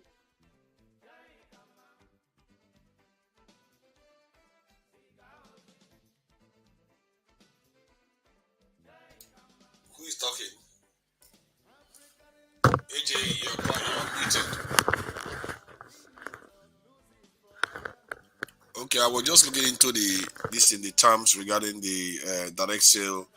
It appears that the federal government chose some companies to buy or supply petrol and gasoline to Nigeria. Basically, our petrol is to Nigeria. How they do it is something I've not fleshed out yet. But in the end, that arrangement meant that Nigeria will be losing money due to the fact that they are refining the oil overseas. That's the whole point of the subsidies. Because we are refining it overseas, the costs go up because they have to ship it out of Nigeria, bring it back again. By the time you are done with all that, the oil itself is worth about $30 billion, isn't it? And by the time we do all that, and we get the petrol from it, we lose value, isn't it? To Nigeria, we are supplying the petrol. And let's see. Let me clarify it further. Right in that agreement, it is stated FOB. FOB. When they come and lift the crude oil, FOB price, which means that Nigeria did not even spend a kobo. FOB simply means if you are a businessman, you do import and you export. FOB simply means that it is the person that is coming to take it that will pay for the shipment. So the Nigerian government don't do anything. They just make the crude available. The refinery comes with their vessel. They load it, they lift it, they go. FOB. Okay, think about it this way then.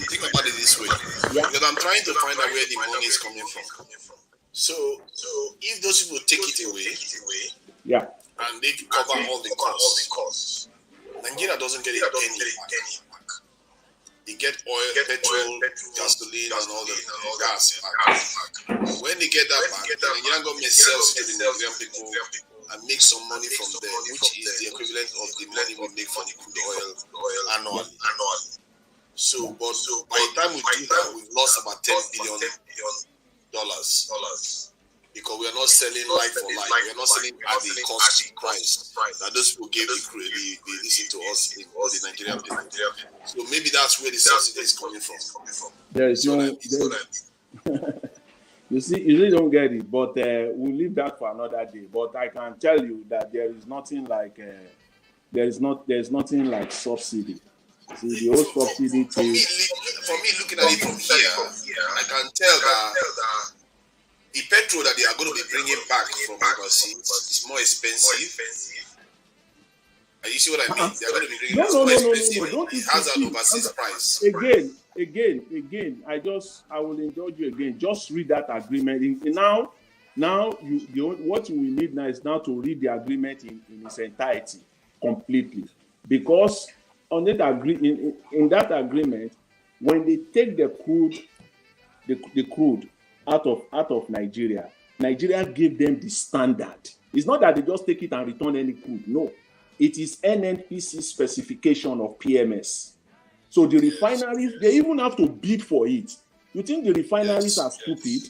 They are in business. Most of them in Europe, they are public companies.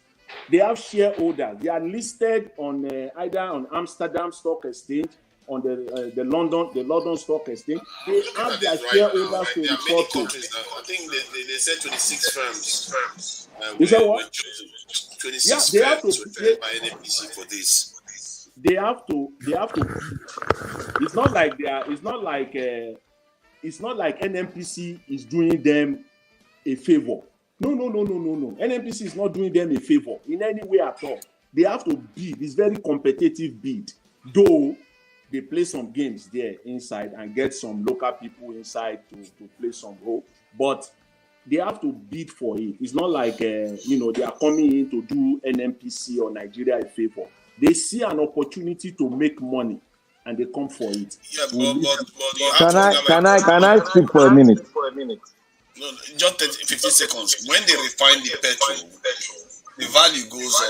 That is something. That's what they call value addition. So it's more costly than the crude oil. So, but sorry, go ahead. You see now, I'm getting a feedback. AJ, please mute your hand. You see what the Nigerian status quo with their blueprint, with their so-called whatever they've gathered together and give to us. You see how they have made us to start discussing something that is not supposed to be even discussed. You know, this is a very big shame that we are discussing how our refinery, our own crude oil is refined abroad, and they bring all sorts of names to cover it up. We that is producing or that is taking this crude oil from the ground, we are sending it. We are calling countries to come and bid, to come and refine our oil. Then we'll give them the other things that comes out of the crude oil. We'll say, take, just give us the PMS. You see what we are doing to ourselves. You see what they have done to us.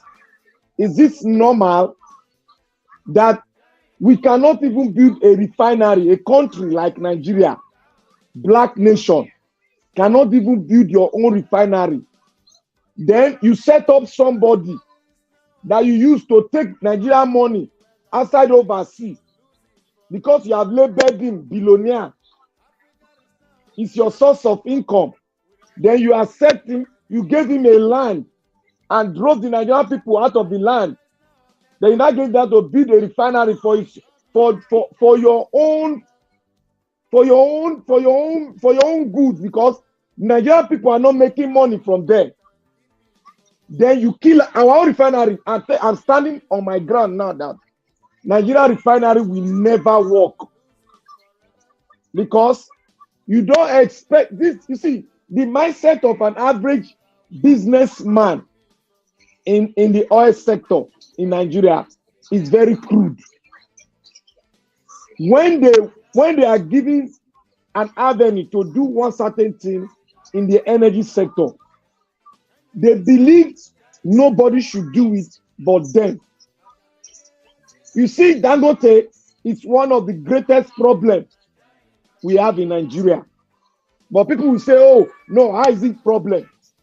You as an economic businessman, you are monopolizing the Nigerian economy to supply one particular product for donkey years without no challenges, without nothing, without no tax on it.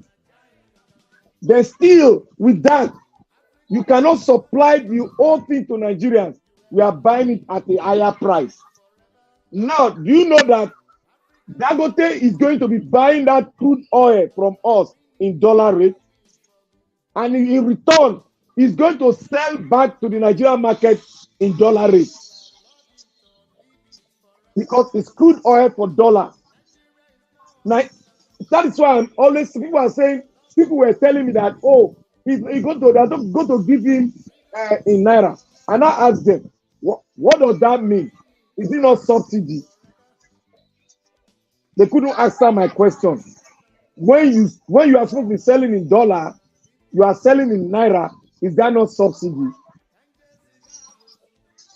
So when we cannot open the market for people to strive, so that our economy can you imagine the kind of jobs that if they are giving other people chance to do it, the kind of massive job that is going to be created through petroleum industry, not even that petroleum itself, but the network of job is going to create.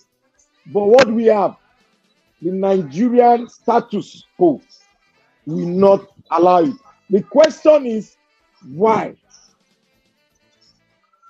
That is the question we are supposed to be asking.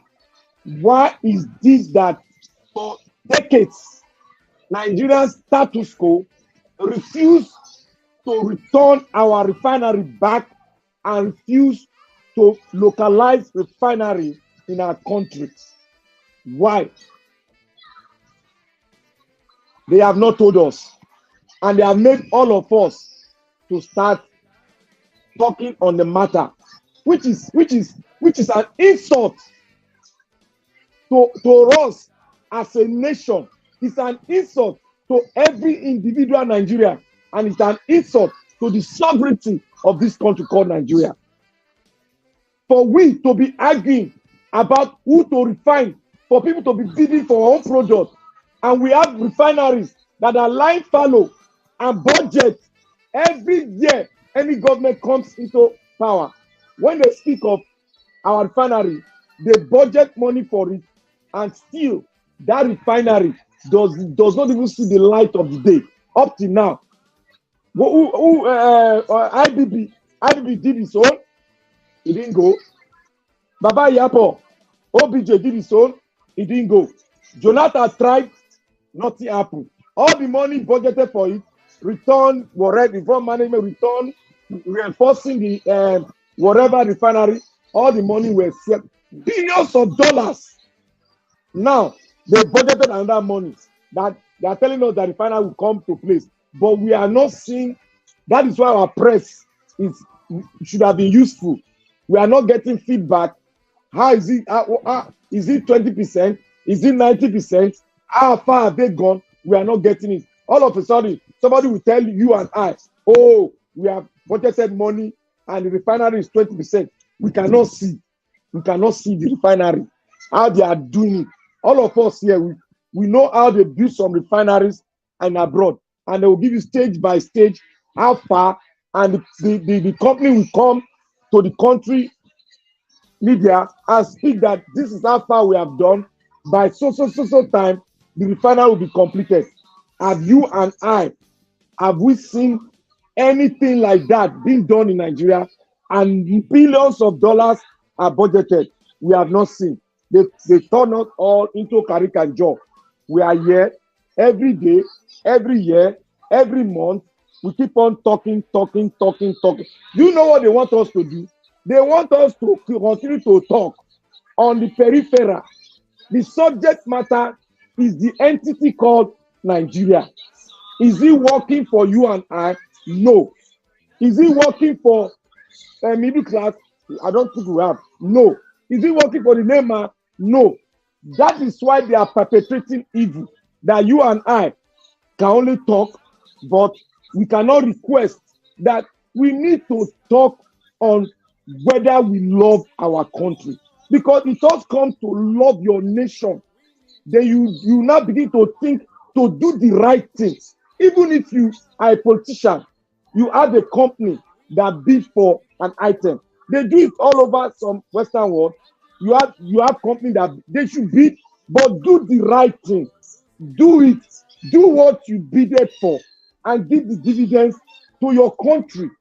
Put your money in your country, in the bank in Nigeria, in your country, so that money that profit you generated can go around. People can get access to loan, and the country will move on, whereby people are getting, the dividends of the democracy said they are talking about. But what do we say? When we talk among ourselves, guy, let us look into this blueprint. Everybody will just go kaga that want to divide the country. They've already divided us now. So what have they not done to us? They divided us. Nobody's talking. We that wants to talk, that let us do this thing. Let us sit on a round table. You people are telling me that it is not the problem. Then what is our problem? Can you fight them? No, because what they use in fighting you is right in that blue paper they gave you. That is why they can lobby. That is why a man can sit. The judge will tell him to sit on the dock. He will refuse because he knows that he has a pathway out. That is why they will call on a presidential aspirant to come to court to defend himself. He will refuse you, and the court will keep its mouth shut. Why is all this happening? Do we like it? Let's face the truth. Let's speak the truth. They say speak the truth to power. How can you speak the truth to power when what brought you to power is paralyzed? You can beat what brought you to power. You can disobey it. You can flat orders. How can we go on like this? That is why it's very painful to me when I see my fellow brothers don't want to say the truth. If you don't say the truth will be there. And what they want to do to us, they will succeed every time they do it. They will all succeed. That is why that poor brother of ours was spy in that hotel. That is why justice was there for more than a year until we got the justice. Even in getting the justice, we are not assured that this justice will go to the latter until the appeal court and the Supreme Court will speak. Because you are fighting with the system. Fighting with that man means you are fighting with the system. How can a case of that be held for a long time? When the substantial evidence is right there, if not for that woman judge, if it were a man judge, all this one they would have swept it under the carpet. It's just because that judge was just there to do the work, and that judge, damn all the consequences, give the right judgment. But there's one question I ask: why is it that the man himself, there wasn't a judgment upon him? Why he didn't come to the dock and sit and speak? There was not a judgment on that, because this case, if it's not done right, if it gets to the other side that are more corrupt, they can maneuver it and pick a loophole in that case, and continue with it. Yeah, I just want to interject a second. You see, actually, the judge, in fairness to the judge, she mentioned it in her judgment. She said she gave him the chance to mount the dock to come and defend himself, but he refused. And it's his right. His option is his right if you want to come, because that is the time for him to come and refute all the allegations that have been made against him, all the witnesses, allegations and everything, and statements. Because that is your golden moment, especially when you are on trial for your life. You will have your time. At the end of the day, they will give you your time to come and defend yourself. Sometimes lawyers will advise their client not to do it, not to mount the dock. Sometimes some clients will insist that they don't want to. But in his own case, he had that opportunity. However, he can't come there to come and lie, because he will only come there and even make it worse. So there was just nothing for him to say. I just want to keep that in. I think the way because if you think about it, his son is still missing. So, and I think he knew that if the son stayed, they will convict the son too. As a matter of fact, I actually feel sorry for the staff that were in the hotel if they didn't have anything to do with it really. And then they too were being sentenced to death too, which was a bit harsh given that maybe they are not directly responsible for what happened. And then, and the reason why he's probably there, if he wasn't present at the hotel, from what the other guy was saying in the report, I don't know how accurate he was, but if he wasn't there, so that means that he knew that if he didn't show up, like he disappeared like his son, his hotel, everything, he would lose everything. So that's why he is there. So, and maybe that's why he's not worried. It's people like that, he doesn't necessarily, because the way he was anyway, if it was some people, just because of the way his staff was crying, he's going to be acting emotional, isn't he? But he doesn't care. Some people are like that. They don't, the way they perceive the world is a little bit different from the way we perceive it. Yeah. We should not pity for those people that were there that they gave the penalty to. We should not pity. You know why? The law is very clear on this. He said the giver and the taker is the same judgment.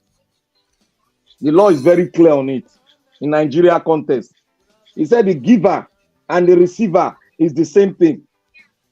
So if you are partaker of murder case, you were there, you did not rebuke it, then you are part of the deal.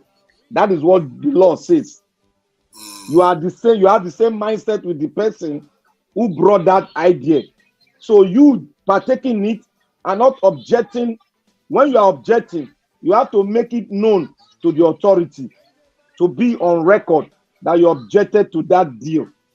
But if it's not on record that you object to that deal, then you have to get a good lawyer that will say you were compelled.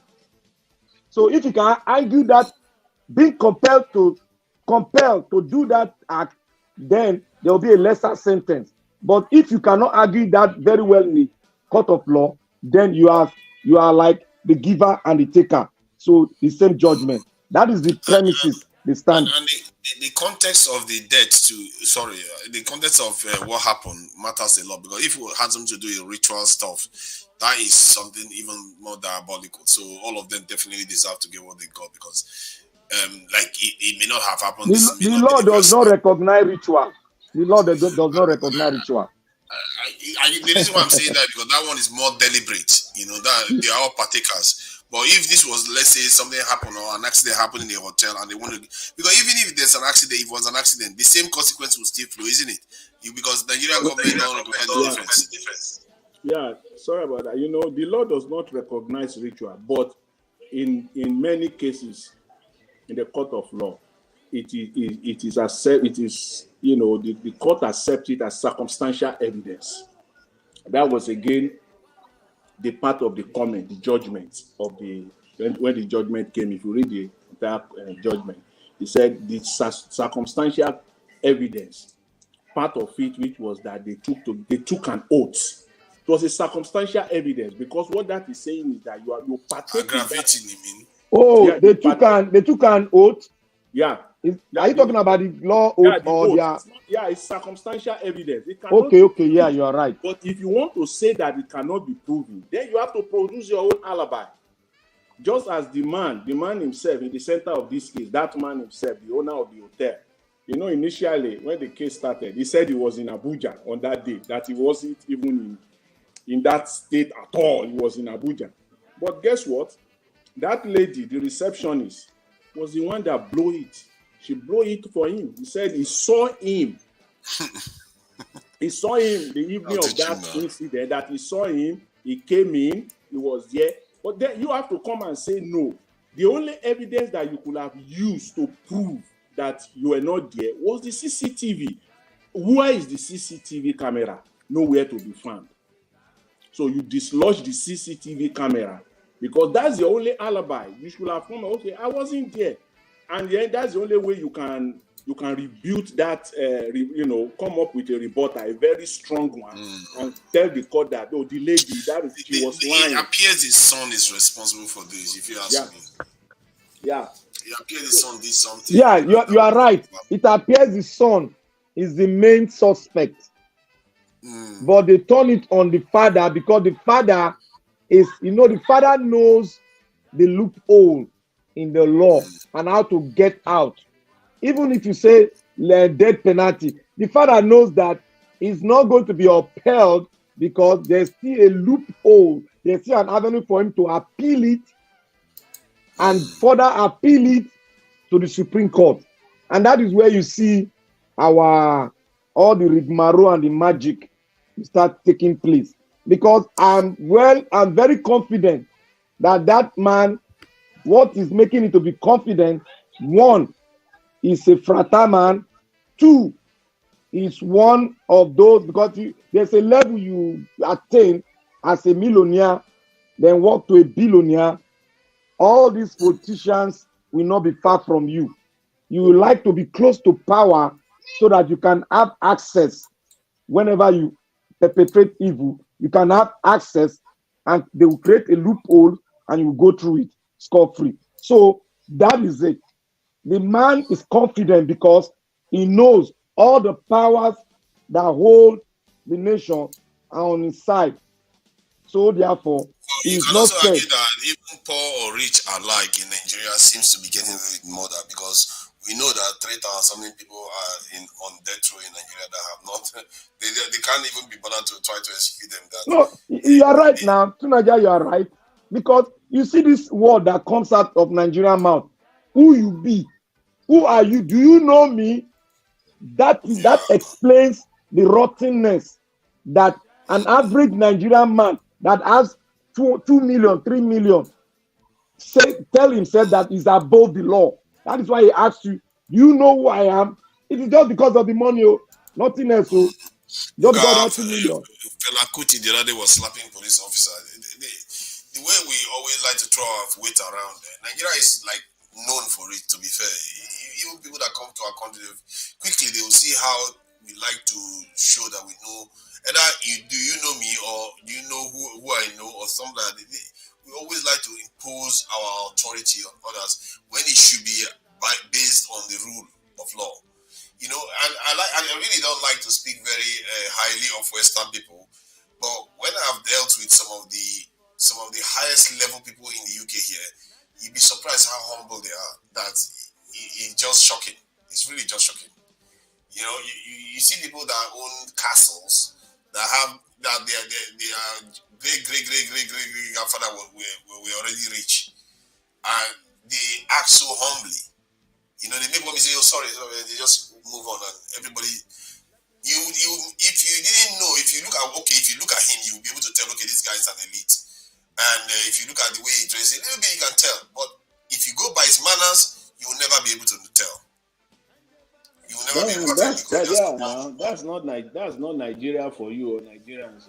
Even an average a Nigerian with 2 million naira in his account, the way he will carry himself, in fact, it's all about packaging.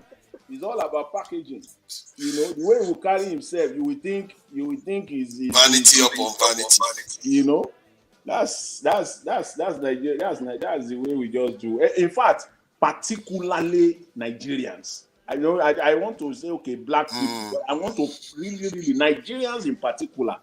You see, it's just the way we carry ourselves, and that is sometimes I don't want to blame people because when I'm in that country, sometimes I don't want to blame people because sometimes that is the only weapon you can use to get yourself out of some situations. Sometimes, you know, people will have to go somewhere, they have to, you know, carry themselves in certain ways because they want to get this done. And if they don't do it, they will not. It won't happen, you know. And they figure out that they have come to know that that's the way. Because if you don't do that, you're not going to, you know, you're not going to. So everybody just oppress, you know.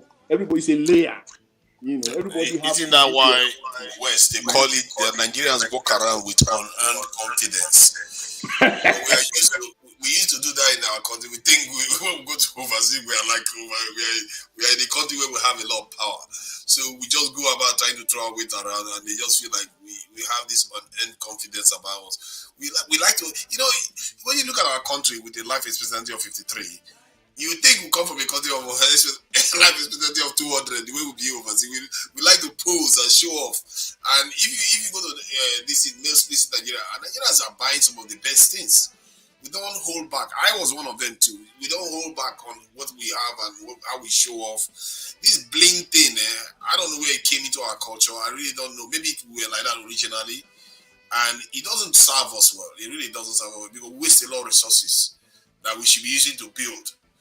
And other people, they are very, very economical. You know, when I found out that the nuclear scientists and some of the engineers working on the China's nuclear technology, they were eating in rations. They were eating rations that they didn't have enough food, that they were sharing food because they had to manage to build their country back because they knew what the consequences were if they didn't do that. So, but we are in a we are even in a worse state, but we don't do that. Instead, when we have money, the nearest money we have, the Bedu, is the next thing we want to show off. We want to go and show off how much we have. Let everybody know I have all this money. You know, was it not a Nigerian minister or president, I don't know which one, in the 70s or so, was bragging about how Nigeria has so much money, we don't know what to do with it. Hey, God. It's go on. That's the kind of stuff that drives me mad. We don't have enough. We never did. And to say the little we had, he didn't know what to do with it, shows how useless those leaders were. How can you say that? You know, and this reminds me of what, you know now, the Black Panther, what Mansa Musa did too. These people, they have money, they don't know what to do with the money, they don't understand power. I don't get it.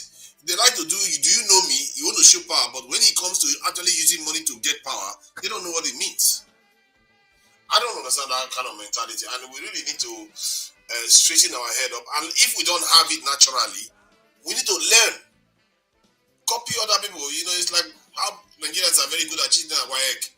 Copy other people, copy what they have done and translate it back to your country. Nigeria watch. To Nigeria. You know why it's like that?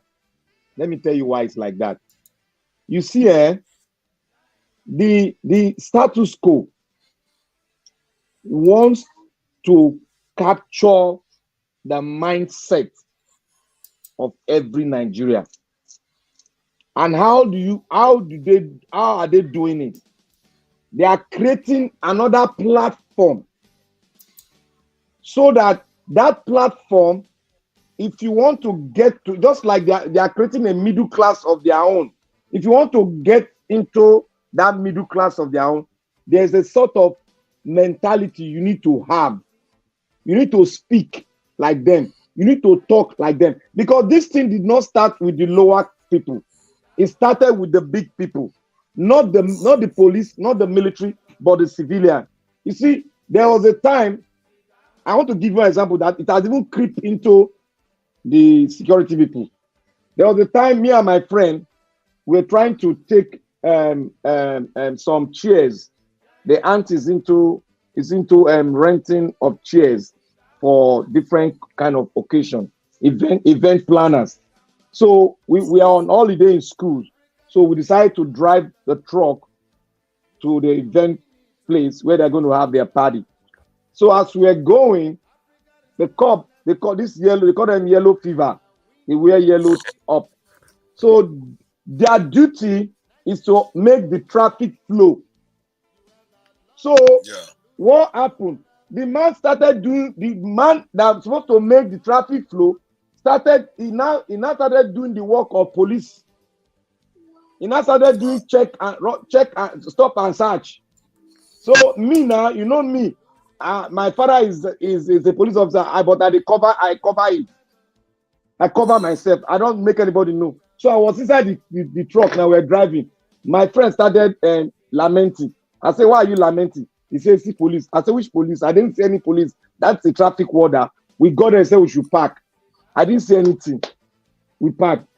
So my guy started talking. I was inside the car. So he was expecting me to come. He said, "You come now." I said, "I know they come. Why I go come? You know your right. You can speak." Do you know that my friend himself does not know his right? Then the man started saying, he started talking. You people don't know, this small people don't know what is happening. Do you know who I am? Is it because I am wearing this cloth? Immediately he told me that like this. He made my head spark. That's the only way now. Because we are small chap, he want to intimidate us. Then my head now spark. When I spark, I came down, I said, and I met him. I said, "Oga, who you be?" I don't even speak English to them. If you speak English, that will be your nightmare. I thought, I said, "Oga, who you be?" "Oga, do you know that I can make a call here? You will lose your job. Your children will cry for you because you have broken the law. Are you supposed to be in this beat? Look at your beat over there." He now went and called a black police officer to come and intimidate me. And I told the police officer, I explained to him, the police officer want to turn it around and say, and I told the police officer that you are aiding and abetting a federal crime. When the man heard it from my mouth, he now sees. He said, "Guy, where you foresee all these kind of people?" I said, "Who they call kind of people?" I said, "You are aiding and abetting crime, and I'm going to call your DPO for this Ogba." When I mention Ogba, because now their area command with that, the man just say, "Okay, let them go. That was it. That was to show you that That word has crept into the police, the small police, and if you don't know your right and you start speaking grammar, you don't speak broken, what did they understand? They will just rub you inside straight. Nigeria has become a place where even like if you want to meet people, like sometimes when I'm doing stuff in Nigeria, you want to meet people, if they don't know you before, they will come with their people because they are worried. This is even in public places, daytime, they are worried because they don't know what to expect. If Nigerians are this worried, can you imagine how people that are over in the diaspora, the Nigerians in the diaspora are going to feel when they come to Nigeria? Some of them, if they bring things that are valuable, they will not even bring it outside. And this is why, for me, I'm really obsessed and, in short, not just obsessed, it's very, very important that I am actually about our security. We need to fix it so that our people can feel safe wherever they're going. In Ghana, you don't see this type of attitude. Even in Ghana, I'm not even sure in the Republic you have this type of attitude, or Cameroon, where everybody's so scared about moving around. But in Nigeria, everybody has to be watching your back constantly because you're worried about some kind of either ritual stuff or organ harvesting, all kinds of vices. Everything to do with Nigeria is hazard. Everything is risky to your life. You are not safe anywhere, including your guides, your house help, your driver, your anywhere, anything. Do you know why? Do you know why things like this is happening? Because of the failed system. Many of them are doing this just to survive. So people can take people's lives now in Nigeria just because of 1,000 naira or 5,000 naira. They just want to survive. It's really sad because it's not helping us until the day I see a young person able to walk out in the middle of the night in Nigeria and still feel safe. The job is not done. Can I ask Niger Watch a question so that all of you will not get it clearly? Niger Watch. Yes, sir. How many, if you can remember, when you go into any business conversation with a Nigerian man, how many times have you used grammar? You see how you don't laugh. You see how if you use grammar, they go cheat you, go throw inside lagoon. You got to use the language they understand. Say you be omonile before they go hear you well, so that they're not going to cut you off. You are right. You got to use the broken, rich ground, not because they speak through. They'll say this one they'll use you. You get some things where you want to buy. You get some things where you want to buy, and the scam area where you dey. You go look the way you take dress, the way you look. Fear not let you go price that thing because you don't already know say they'll give you exorbitant price.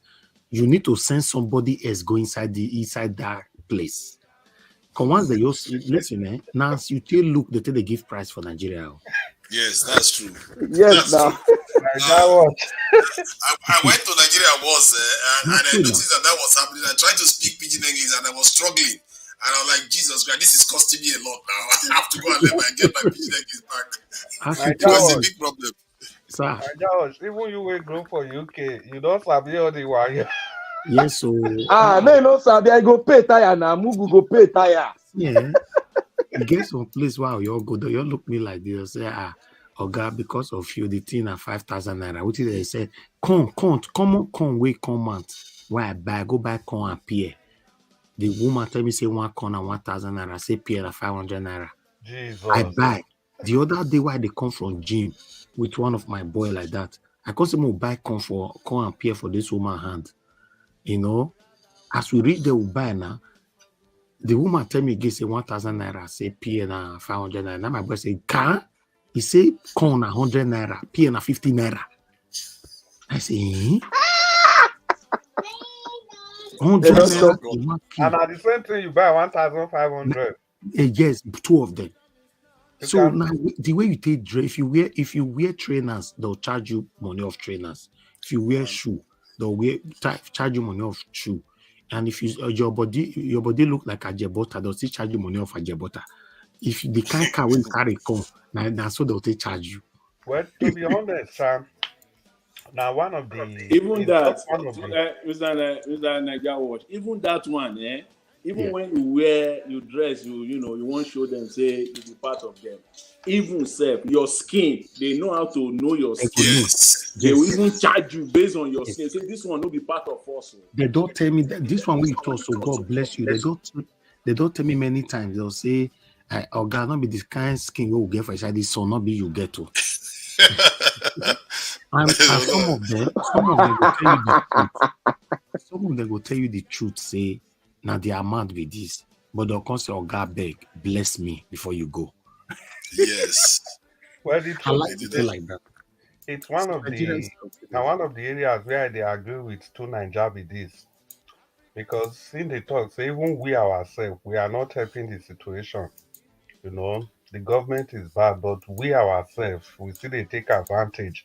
But the only part where to Naija they forget be say, now the government now turn the people, may they come they do as then they do. So Exactly. No, you know they talk that one. yeah, now I government will say turn that. up. I just say that now. You see, Yeah. I call it a feedback loop. We create Yes, it, and but it to goes back Naija, to us. there was It goes something back you to said, us. if I may just cut in, there was something you said 2 days ago, I was surprised that it was coming out from you. When you finished talking, you rounded up by saying that you blame, you said, let me just quote you, you said, I blame our leaders because they kept selling us out to these people. And I said, wow, for the first time, two Nigeria is agreeing that it's our leaders that are selling us out to these people. You see, so the Oh way the yes, so, people are reacting, yeah, I heard you said that 2 days ago. I even mm. wrote it down. You see, the way this thing they do, Maybe I yeah. wrote If it I down. wanted to call in, I tried to call in, I Evidence. couldn't. I wanted to praise you for it, but I tried to call in, but unfortunately, it wasn't my lucky day. Well, you see, this man eat man that we have all turned to is just the effect of bad governance. That's Exactly. just the truth. Yes, Because now faith everybody just system. wants to survive. We don't know what's Faith going to system. happen tomorrow. Just imagine this fuel scarcity now. To Nigeria, you even said that you were buying fuel. The thing was very painful to you, and you were now wondering what will people that if it can be this painful to you, what will happen to people that cannot afford it? So Yeah. what will happen to them is exactly what they did to Mr. Elvis. So they now start looking for they will sell corn of 100, they will sell it for 1,000 to him. So that's the effects of the bad governance we are talking about. Because there was somebody that said today that Nigerians are the easiest people to rule, and that's the simple truth. Because half of the things that we tolerate in Nigeria, people in the West they can never tolerate it. They will go to the streets, they will carry placards. But If we are so Nigerians easy are to very use, resilient. let They me keep ask you now: if we are so used, how is it that one president has not managed to rule Nigeria for 10 years? Yeah, it's not even constitutionally possible for one person to rule Nigeria. If you say for 8 years, well, yeah, that's okay. Some That of them it can is manage to force themselves on their people. Like no, it even is the German Chancellor Merkel ruled for No, over no, Naija, do you know why? 15 years. Do This in you know 12 why it years. cannot happen? Do you know why it cannot happen? Because of the diversity nature of our country. We are so diverse that it will be like a suicide mission if you stay beyond what is required. like Babangida wanted to, that's why they call Babangida the evil genius. He Maradona. wanted to do it. Sorry. He wanted to do it. They call him Maradona too. He wanted to do it, but the forces, we all, while we were in school, we stood our ground like tomorrow, no day. That was why he now had to say, I will step aside because of pride now. He couldn't say I'm going. He said, I will step aside. In stepping aside now, he's on He never wheelchair. came back He up. can he's stepping aside, he's on wheelchair now. That is his stepping aside. That is his punishment for taking us through austerity measure. Oh no, That no, is his that punishment. guy put us through hell. He put Nigeria through hell. Hellfire better pass the thing where that guy did to us. No, Hellfire. We went through hell in Nigeria. We were crying. Now But another do you, person Honest, but don't do come. you but do you know that Nigerians seems to move on so quick? that is Just imagine now, look at what you guys are saying, what Babagida did, what the other one did, even including Obasanjo, all of them. You see, Buhari matter, 6 months from now, just now. Nigerians don't move on. They don't remember what Buhari do anybody again. This is really. one thing, Oga Naija watch. I beg you, people don't move on. Oh. you see. people don't. My So class, my class WhatsApp group, they talk about this first subsidy and the rest. Say a lot of people they say maybe they forget Buhari time. They were discussing who introduced it. Some people said it was not in the budget, blah blah blah. It was Tinubu, it was Buhari, and some people just said, "Why are we talking about Buhari again? Buhari is already gone. Is gone. Let's look forward to where we are going to." That's just the kind of people we are. That's why people say that there Nigerians was are this easy there to. was this politician that was on Rise today. I forgot his name. I'm not really interested, but he said something that got my attention. That Nigerians don't really need much. All Exactly. Nigerians need, just give them little, they'll be happy. Give them road and all that. So, why is it difficult to give them little bit and let them be happy? That is the height of sea finish because we have succumbed and reduced ourselves to that level for politicians to think that we don't need much. Exactly. You see how UK is developed today, but UK citizens are still demanding for more. Exactly. In They can't Nigeria, move. That's Mr. Evans, that can thrive in an atmosphere of poverty. They have weaponized poverty, exactly, and my and people brother. are not. Even people are not. Even when Nigerians will say they are educated, a lot of people are poverty. Sometimes poverty take education. It's still all they still all the education. you're right. It's just poverty. That's what they are playing on, and they know they have to continue to play it because if And the funny Nigerians part of it is that the host could not even object him, interject him by saying, "Why must you say that?" That one will just say, "Yeah, yeah, that's true. Yeah, yeah." I say, "Guy, this country don't finish, pata pata." It's gone. That's They, why they even know that even if they governors give now. Nigeria any form of development, just a slight bit, is going to be unstoppable. Nigeria is so, like, there are too many. Nigeria is one of those countries that if Nigeria just start developing a little bit, so many countries will start falling in line, and Nigeria will just become more and more powerful. We are not even like the way China was, where China has rivals in its neighborhood, like have enemies around it.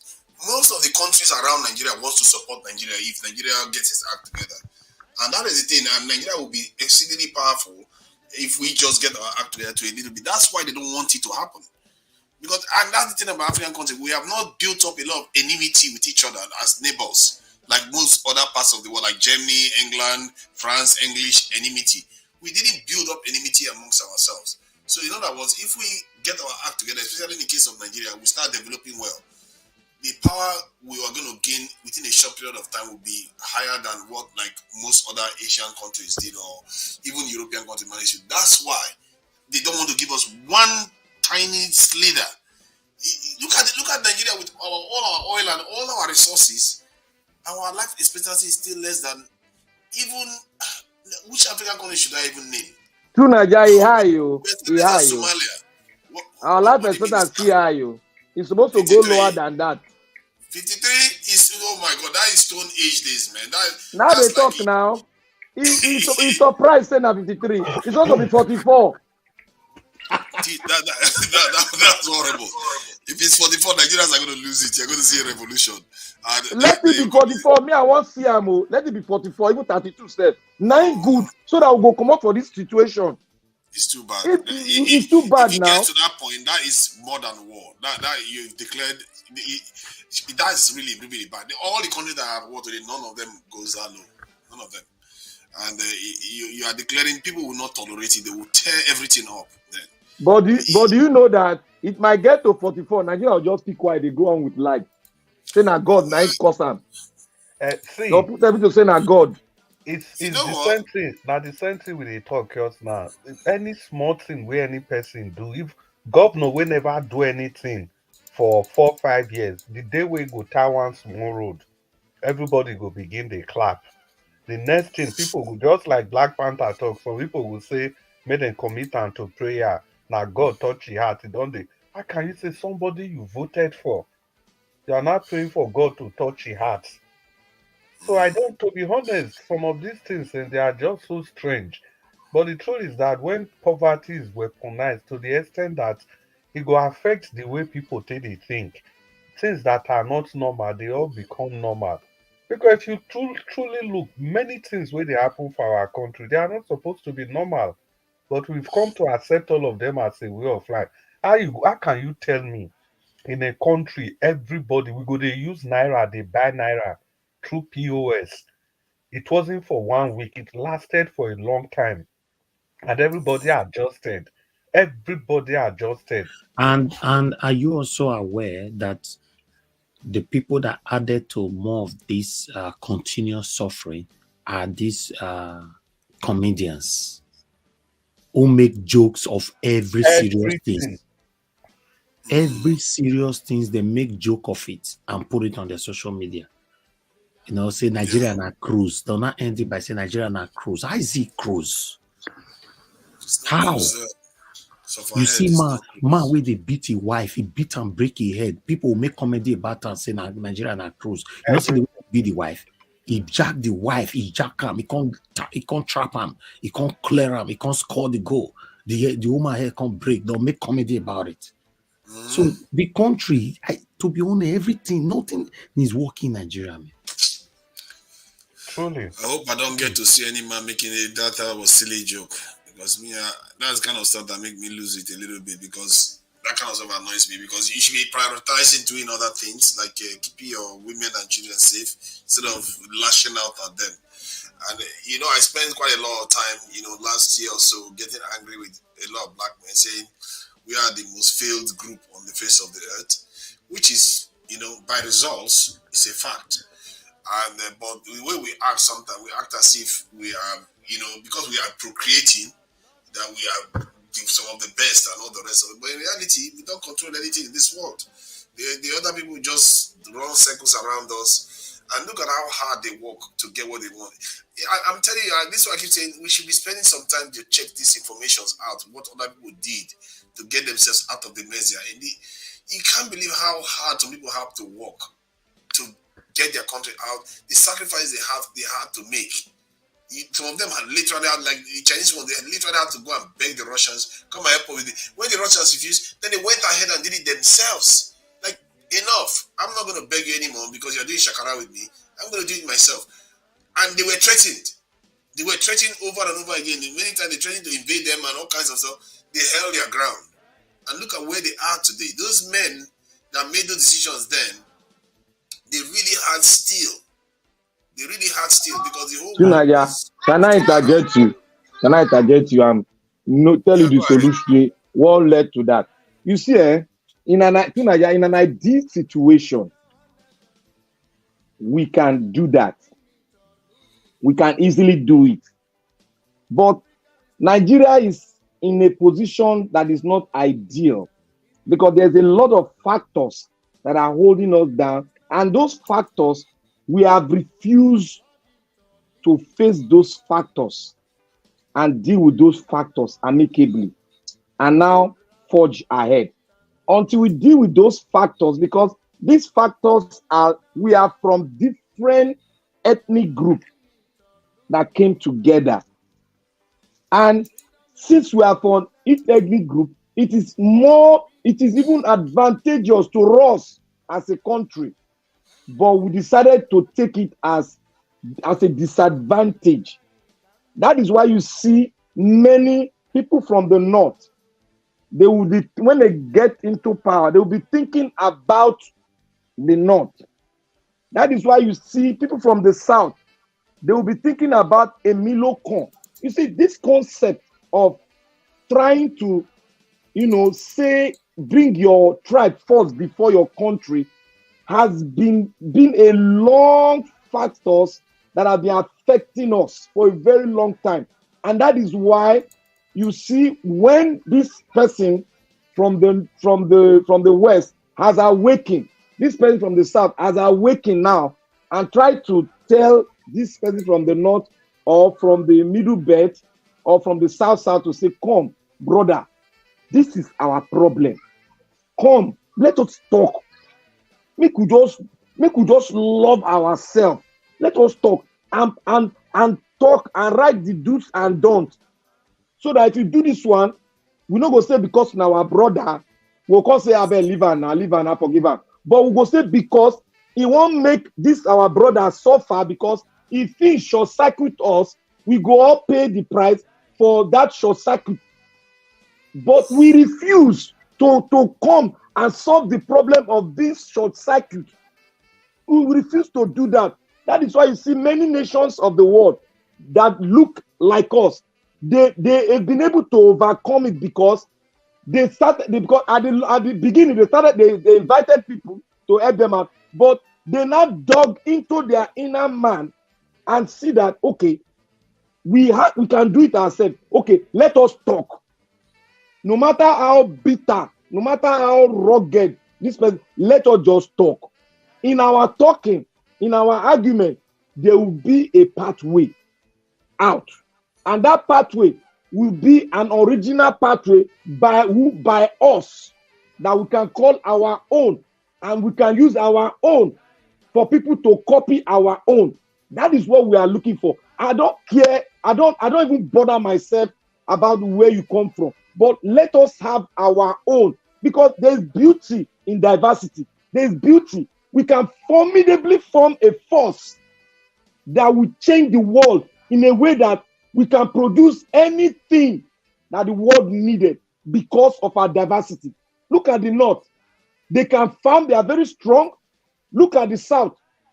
Look at the Southeast. They are very forceful in business. They can drive the economy very well. Look at this Southwest. They are good in administration. They can drive that very well.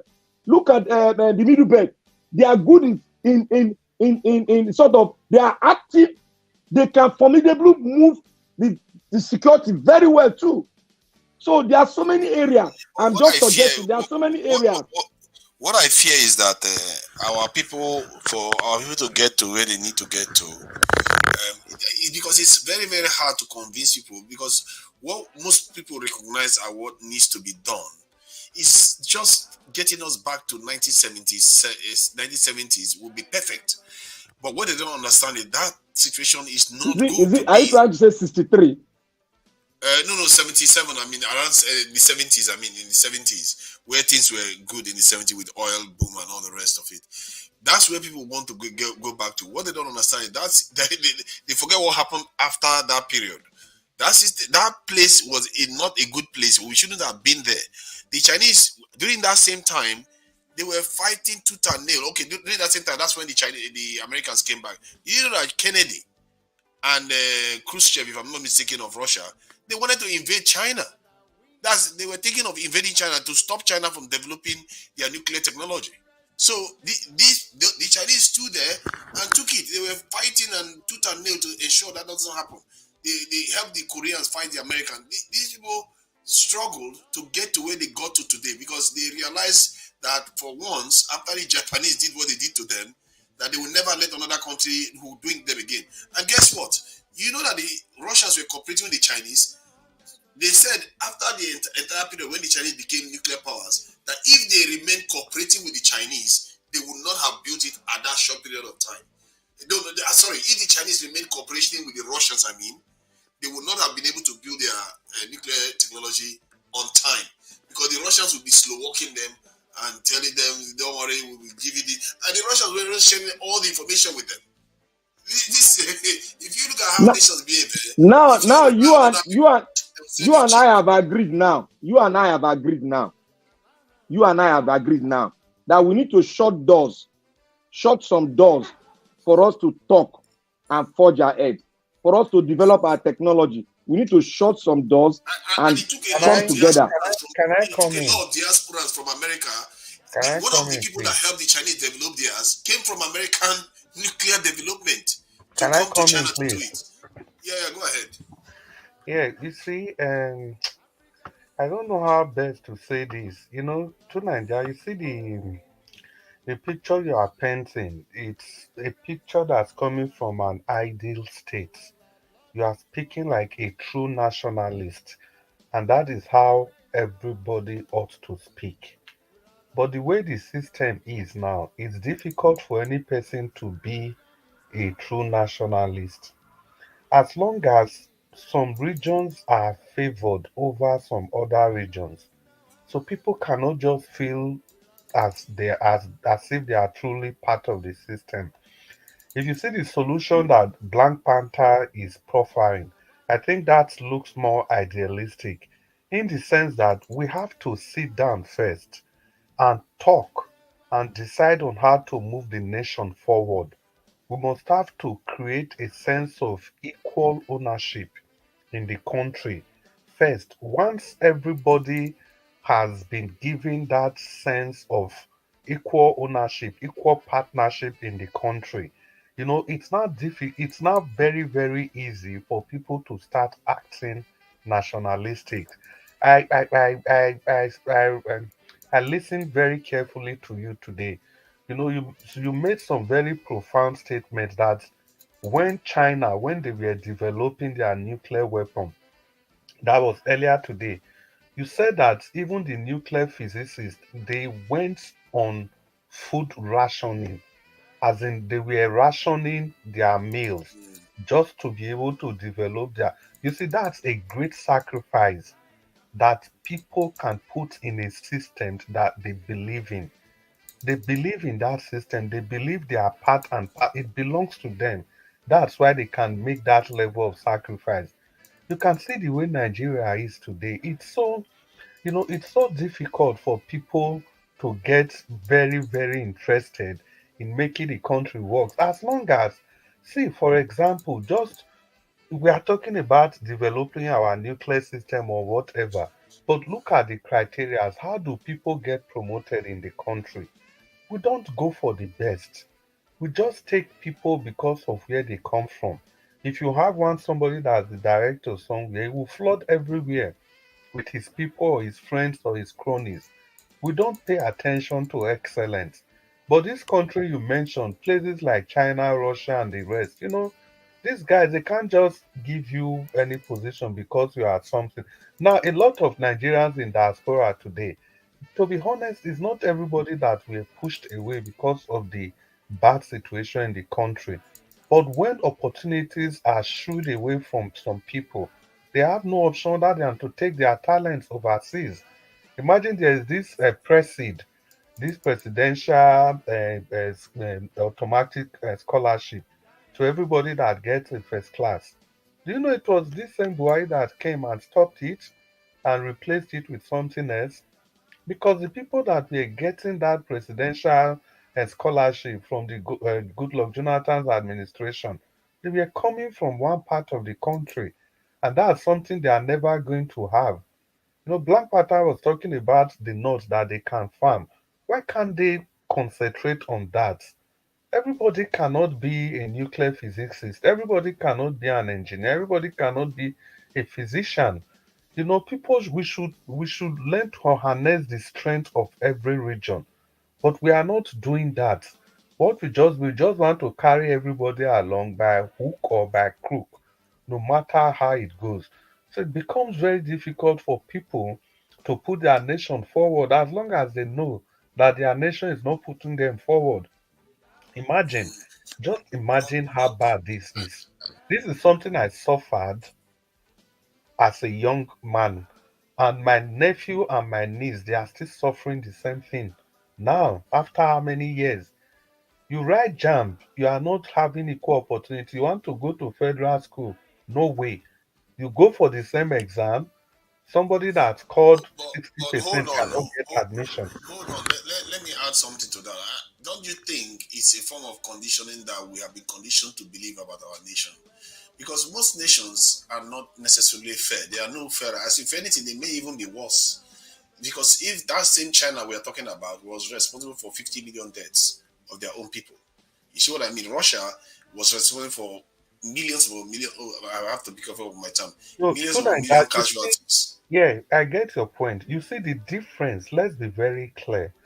The difference is that you see, even during the corona period, you see the way they handle. I know what you are saying. You see the way the Chinese handle their corona. Any person with corona, they just put them somewhere and they were just, eliminating them like that, eliminating them. Now, there was no selection. It doesn't matter which part of China that you came from. Those 50 million people, it wasn't one part of China. It was a nationalistic approach.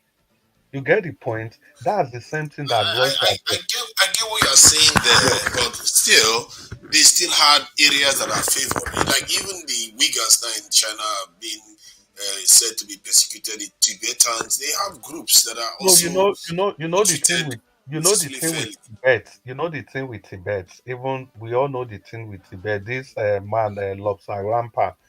I read so many of his books. It has to do with, religion, this, that, and that part of Tibet. They were planning to annex themselves. But no matter how you look at all this, they do it from a nationalistic point of view, in the sense that you see that thing that happened in Tibet, if it had happened in another part of China, irrespective of the part, it's still the same action that the Chinese Communist Party would have taken against those people. I read a lot of Lord Sarampa's book. He was the spiritual leader of Tibet, of the Tibetans. And again, the West, they were trying to use that part of Tibet to make a statement that Russia is not a democratic country. And that even angered the ruling class in Russia the more. So the point I'm just making is that whenever this thing happens, irrespective of the part of the country, even if it is China, Russia, they apply the same brute force. They apply the same rules against every part of their country that wants to stand against the government. But in our country, it's not like that. That's why you see when the Fulani But they have, herdsmen. but it's not. But I'm not sure you are correct. Yeah, let me Nigerian government is quite brutal in the north too, just let as me they are brutal Sina, elsewhere. No, let It's me just make a it's just comment. we are conditioned to think that it's not true. no, the brutality, we can say they are brutal. They are only brutal not because they are not brutal when it has to do with a nationalistic problem. They becomes brutal when it becomes individualized. For example, you see the case of Burutai, the El Zazaki group that was, we know what happened to those groups. They didn't do that because of the sake of Nigeria. They did that because those groups they were trying to usurp the power of El Zazaki, and we know El Zazaki and Buhari and those other people they represent different spectrum of the same religion. They represented different spectrum, so that was why that happened. Yes, they are brutal also in the north. El Rufai is brutal even to some other sects. They belong to the same religion, but they are different spectrum. He's brutal to them. So he's doing those things not because of a nationalistic approach, but they are doing it because of their individual. That's just the difference. They do it because of their individual gain. They don't do it for nationalistic gain. The point I'm making Yeah, is that there is something. I think there is an element of conditioning. The reason why I say that is because if you look at the US, it's also very, very lopsided. They are parts of the country that are heavily discriminated against, and yet they still might, and they are very, very diverse too. Even within European countries, they were even treating the Irish as slaves at one point in the US history. So they did discriminate, and in the end, they got over it and moved on. If you look at Somalia, where they had basically one group of people, they were one of the hardest fighting group in the continent. They fought each other until today. They still haven't even stopped that argument. So it tells you that something else is responsible for why nations refuse to work together or function. Yeah, There is, because I believe that there's an element of conditioning that either is coming from within or from external, these foreign no, powers, and to or Nigeria, you experience. Historical this experience is partly to do with it. Let me give you an analogy that what I'm talking about. okay. If you look at all the countries, I've said this multiple times. If you look at all the countries that were invaded during the Second World War, all of them are doing a lot better today, even including this in the Japan and South Korea. South Korea was basically decimated. North Korea was basically decimated, and yet they are all doing better. I think what happens when something like that happens to a nation, Singapore was one of them. Taiwan was another one. Whenever something like that happens to a people, it concentrates their mind. They forget their little divisions doesn't necessarily tear them apart, because now they actually know that people are out there that mean them harm, and then they have to concentrate their mind to work together. And that is what you see in all these nations that were invaded. China is one of them. Russia is another one. You can see France is another Nigeria. one. Yeah. Hey, Sorry, go yeah, ahead. welcome. Go ahead. Hi, Yeah, good so evening. by these numbers, if you look at them, and these countries may even have diverse populations around them, but it still doesn't matter. They still find a way to get their act together, because it's like when you have been attacked as a family, you tend to band together to fight off whoever has attacked you, and you forget your personal gripes you have within the family. I think Okay, that's the Okay. kind of experience that can we I didn't have. can I quickly respond to you? You All right. see, there is something you fail to analyze in this analysis you've just made. You see, all these countries that you talked about, there is still one common factor that still unites all of them, either religion or language. If you talk about diversity, you cannot compare the kind of diversity in the States with the kind of diversity we have in Nigeria. There's just no way you can compare both. Even the kind of diversity we have in the Irish system, you can't compare it with that we have in that. Yes, in the States, there was a time it's not just even Irish. They in their restaurant they will write no blacks, no dogs, no Irish. That's what they usually write. They are in public places, no blacks, no dogs, no Irish. So you see, we can't keep comparing this system to the dysfunctionality in our system. Our system, the We were not that cruel to each other. They treated human beings like dogs. Which part Okay. of Nigeria do we treat human beings like dogs? To Naja, we have Madarita with us. Good morning to you, Madarita. Thank you very much for joining us. Make una let them talk a bit.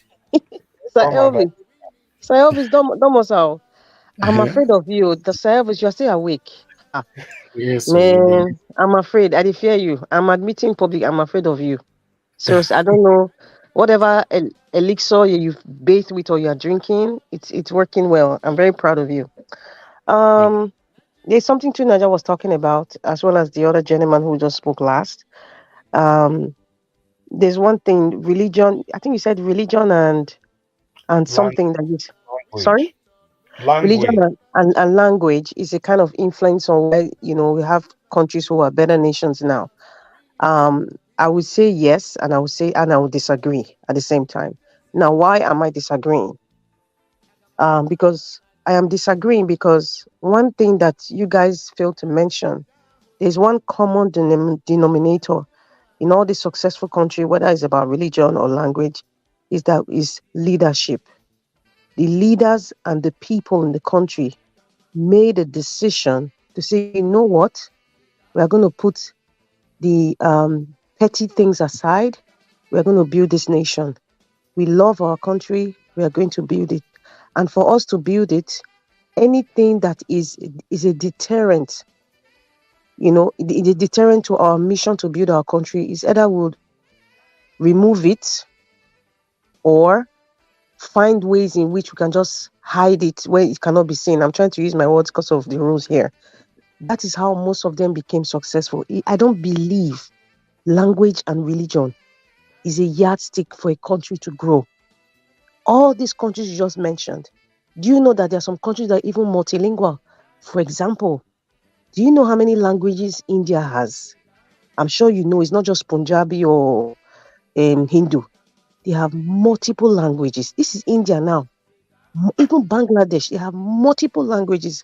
But the reason why their country started growing exponentially is because we have leaders who decide to put their personal benefits aside and want to develop the country. In Nigeria, we don't have it. Now, the other part where I say I agree with you to some extent are the countries guided by, Islamic countries. Let me just be straight out. Islamic countries where the religion supersedes, in fact, the religion is part of their constitution. For example, the Taliban, religion is part of their constitution. Saudi Arabia, the religion is part of their constitution. Everything is that's why they have kings, they have the caliphates and all that. It's all embedded in it. That's when you will now say, okay, this country, for example, Saudi Arabia, this is what their constitution says, and it kind of aligns with their religion that they revere so much. That's the aspect I would say that, okay, religion has a kind of influence. You look at Qatar or even Dubai. But however, these same people with the same that has embedded their religion in their constitution made a decision to say, you know what, we're all good, we're all brothers. This is our country. All of us must enjoy it. And for us to enjoy it, we will not sell out. Any decision that we're making is for the benefit of our nation, is for the benefit of our religion. And that's why they're still standing today. And that's why the people of Qatar are not suffering. The people of Saudi Arabia are not suffering. Everybody who's working there is a foreigner. So that is the ingredient. It's just when you have a good, okay, if you I don't know if you read the book or the documentary about the guy who built Dubai. Dubai was just sand now. But hey, he sat down and said, you know what? He called a group of people and said, how can we transform this country can be so that it can be a trade hub of the Middle East? They made a decision. No man went to take one contract and inflated it, padded it, and kept it for himself. That's what Nigeria is doing. Singapore. How did Singapore develop? I'm sure everybody knows the popular man in Singapore. How they all decided to say, you know what? This is what we're going to do for our country, step by step. And they succeeded. The same thing with China. Even the Japan we're talking about after Hiroshima bombing. Look at Japan today. One person decided, let us get Toyota. Only Toyota alone, that plant alone, it can sustain that entire. It's about Japan is an island. So it's not really religion or language. It's not the United States of America. You guys realize how they became the United States of America? Go and read the history. Even Canada is bilingual. It's French and English. Even if they disagree, but when it comes to Canada, whatever decision you are making is for the benefit of Canada. It doesn't even come to whether you are Quebecois or if you are liberal or whatever. No, but nobody cares at that point when it comes to the interest of the country, because that's one common denominator that supersedes every personal aggrandizement. In Nigeria, we don't have leaders that think Nigeria. We have people. I can't even say leaders because they are rulers. They are barons. It's a cartel. We have a cartel Gestapo kind of leadership, and so that's why nobody is thinking we. Everybody is thinking I, me, I, my court member, my native brother, my native sister, my pikin, my great grandchildren, my great great grandchildren. Nobody's thinking Nigeria. And that's why you see individually we have rich people, individually we have poor people. Nobody is thinking we. Everybody's thinking I. And it's also boils down to even to the lowest of the lowest poor man in Nigeria. He will first think of his stomach. I won't say all, because we still have men of integrity. The lowest of the lowest, the poor man, he will think of his own first and his children before he even thinks of his neighbor. So you see, it has transcended down to all the strata of the status in the society in Nigeria. It has broken down. How can we get there?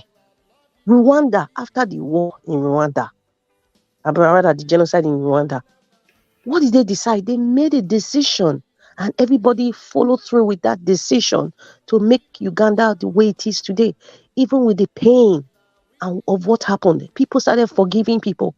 There was a woman whose husband's friend, took away the husband and her children. This man comes to eat breakfast and he comes to eat lunch in her house. That is the healing Rwanda did. How many people can do that? Somebody that took your children and your husband. You are feeding the man. How deep can that be?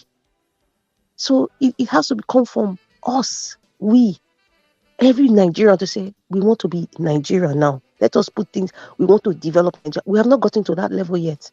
That's why you see some people, they don't want to go to protest. Some people are kind of aloof about certain things. So everybody's thinking me. Nobody's thinking we.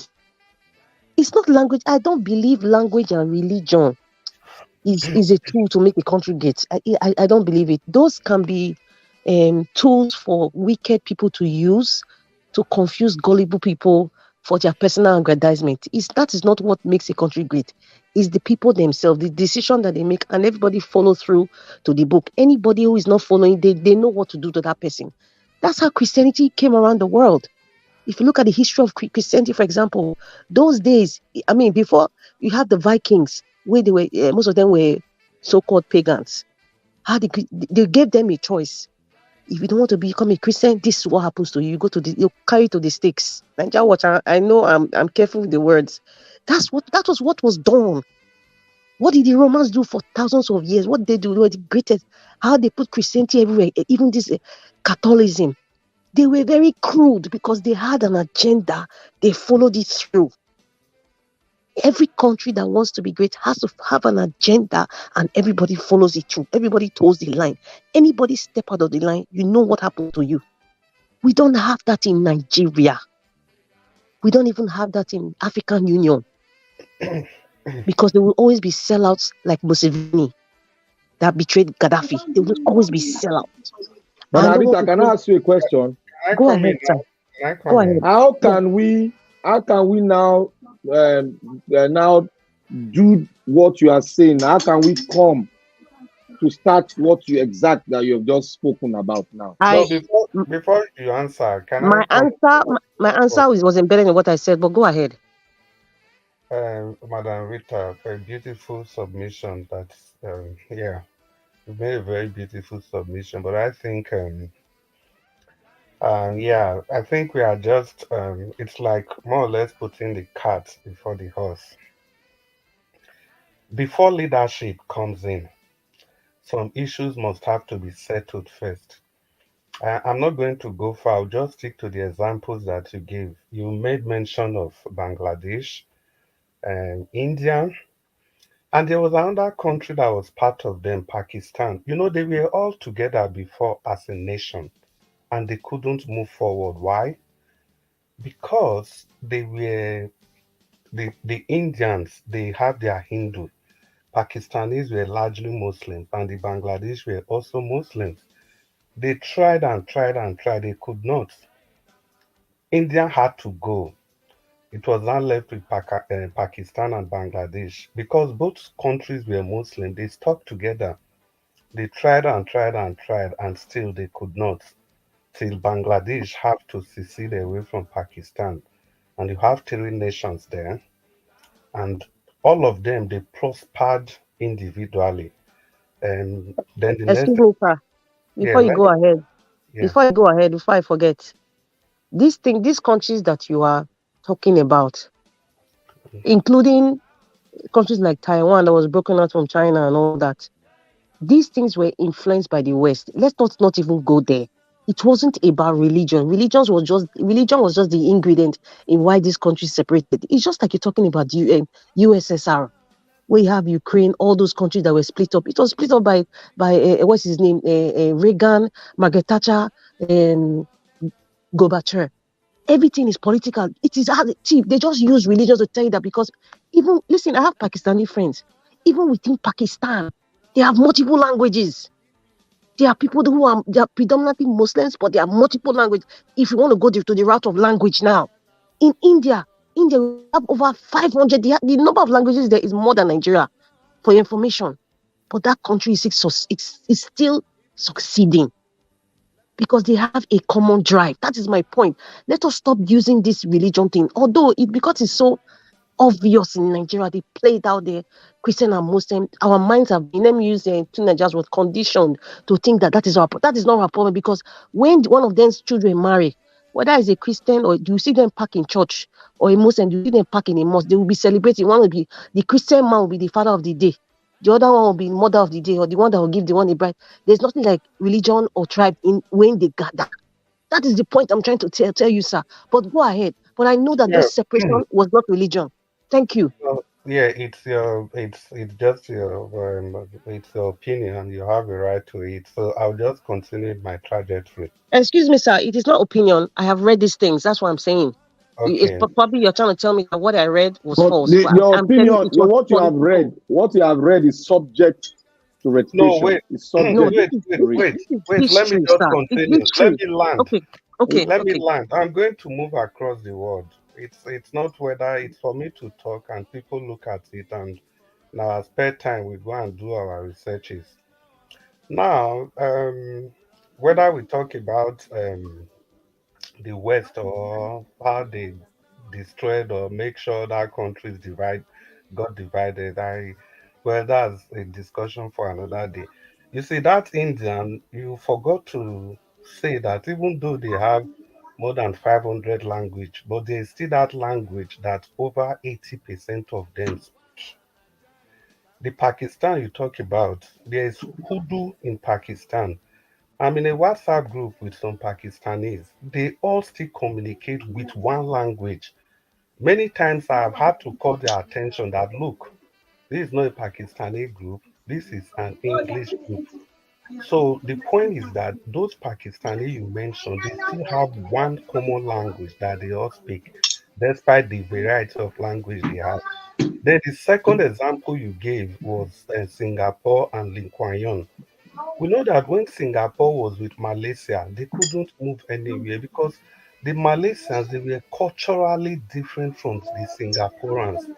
And anything that a leader from the part of Singapore wants to do, the people from Malaysia they always resist those things, thinking it's going to be against their people. The same thing, anything that a leader from the Malaysian side wants to do, the Singaporeans they will keep resisting those things, thinking it was against their people. The Malaysians are basically Muslims, so they splitted. When they splitted, and you can see both of them developed individually. That leadership you talked about was now able to have an effect in those countries. Now we've left the Asians, let's come to the Western world. Now in Europe, we know the Scandinavians. The Scandinavians, you see, Norway, Denmark, and Sweden. It's just like Bini, Ishan, and Auchi. The difference between these three languages, Norwegian, Danish, and Swedish, is not even up to the difference between Edo, Ishan, and Auchi, but they are still different countries. The languages are so close that you can call, you can call Norway from Denmark while you are speaking Danish, and the person on the other side will understand exactly what you are saying. It's only Swedish that's just a little bit different, a little bit. But they all, to the extent that if you have a credit in your ordinary level in Denmark, you can use it in Sweden, you can use it in Norway. But still, they existed as different countries because culturally they are different. Now let's come to mainland Europe. You look at Germany and Austria. These two countries, they are neighbors. They both speak German, but culturally they are still different. So they still have to go their separate ways to avoid any form of backlashes, friction, and things like that because they are culturally not the same. Then, even if we Germany itself now, the East and West Germany, there was a time the eastern part of Germany was mainly controlled by Russia. And these people, they started behaving, having the communist idea of Russia. So they have to tell them to go, and the wall in Berlin was built because they were starting to change their culture. When I say language, language is culture. So I just try to not to use the word ethnicity. Because if it comes to a global stage, we don't just use ethnicity. So language plays a role. It is when all these things are sorted out that the effects of leadership can actually be felt. Because no matter how you look at it, that's Rwanda. Because I'm just trying to stick to the examples that you gave. Even Rwanda, this dictator in Rwanda is doing very fine, he's doing very well. When he came, one of the first thing he did, like that healing process that you talked about, the man said that from today we are not going to be identified as Hutus and Tutsis again. We are now Rwandans. That language division, that ethnic division, it has to stop. And that was exactly what was done. Everybody agreed and they moved ahead. So they don't see themselves as this is Hutu, this is Tutsi, or whatever again. They now see themselves as Rwandans. Now, before leadership can be able to have any reasonable impact on a people, these things that divide the people must first of all be taken care of.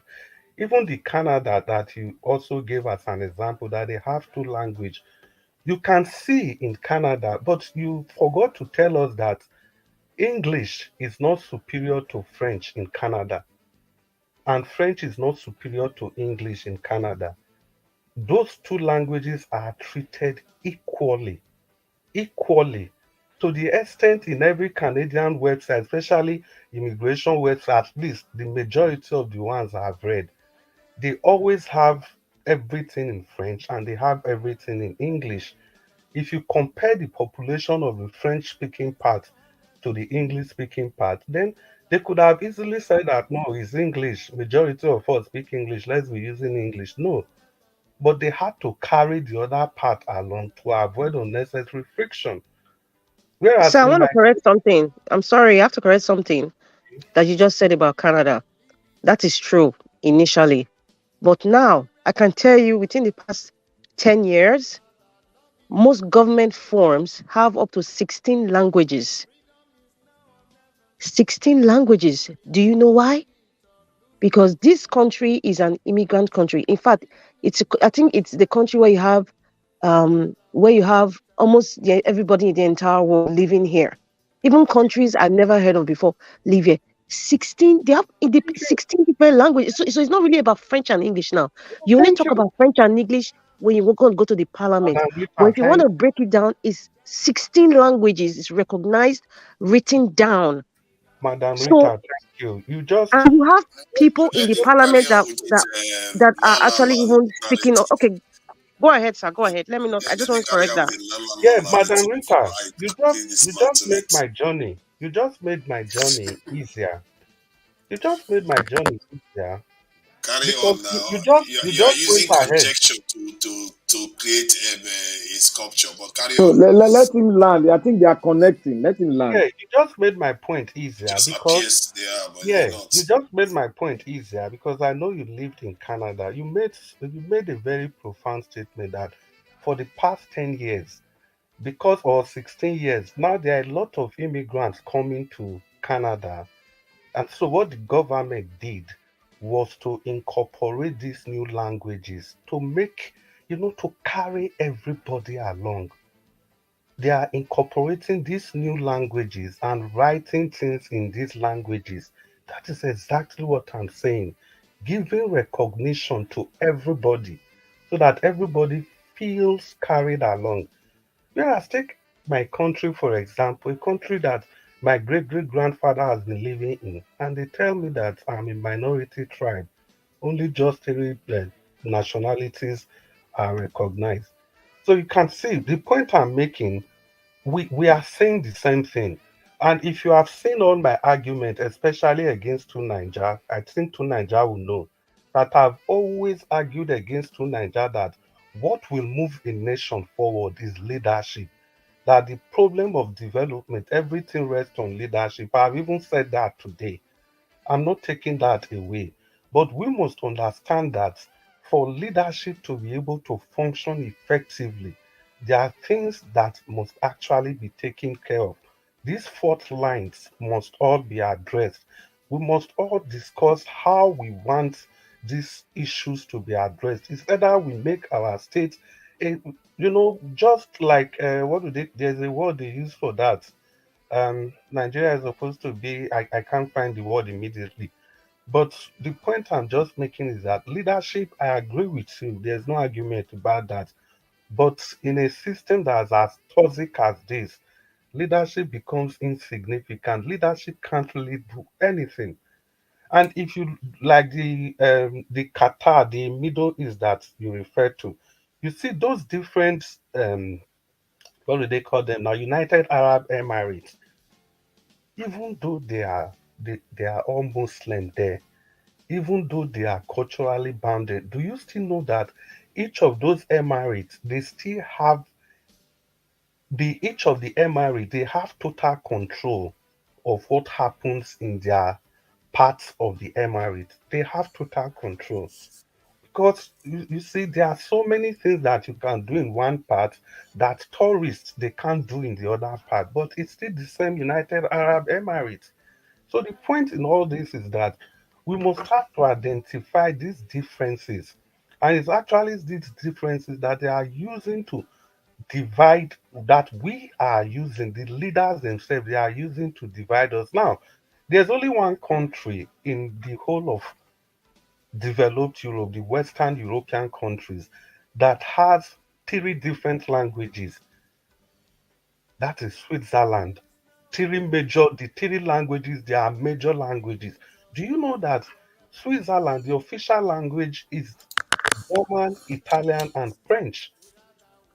And each part of Switzerland, as small as that country, each part of them has a representative in the government. So they didn't just leave everything to leadership. They have to carry every part of the country along to the extent that the final decision making, they have everybody from each part of the region of Switzerland, and they have one person that chairs the decision making system to the extent that everybody must contribute to the any decision that has been made in Switzerland. So even if we talk about, in Spain, there is one small group of people in Spain, and what are they? The Catalonian group. We see the friction they've been having with the Spanish government. Even in Belgium, there's the Basque region in Belgium. You see the friction they are having with the Belgium government. So this is just to let us know the importance of these factors in nation building. They can never be overlooked. There's no way we can overlook Okay, them. okay. I think I've had enough of they can never be overlooked. When clearly I don't understand. This is exactly what the frustration Rita went through with you. When you see like a billion contradicting evidence pointing in the other direction, you just choose one direction to go, as if that is the answer. That tells you that something is missing in your argument.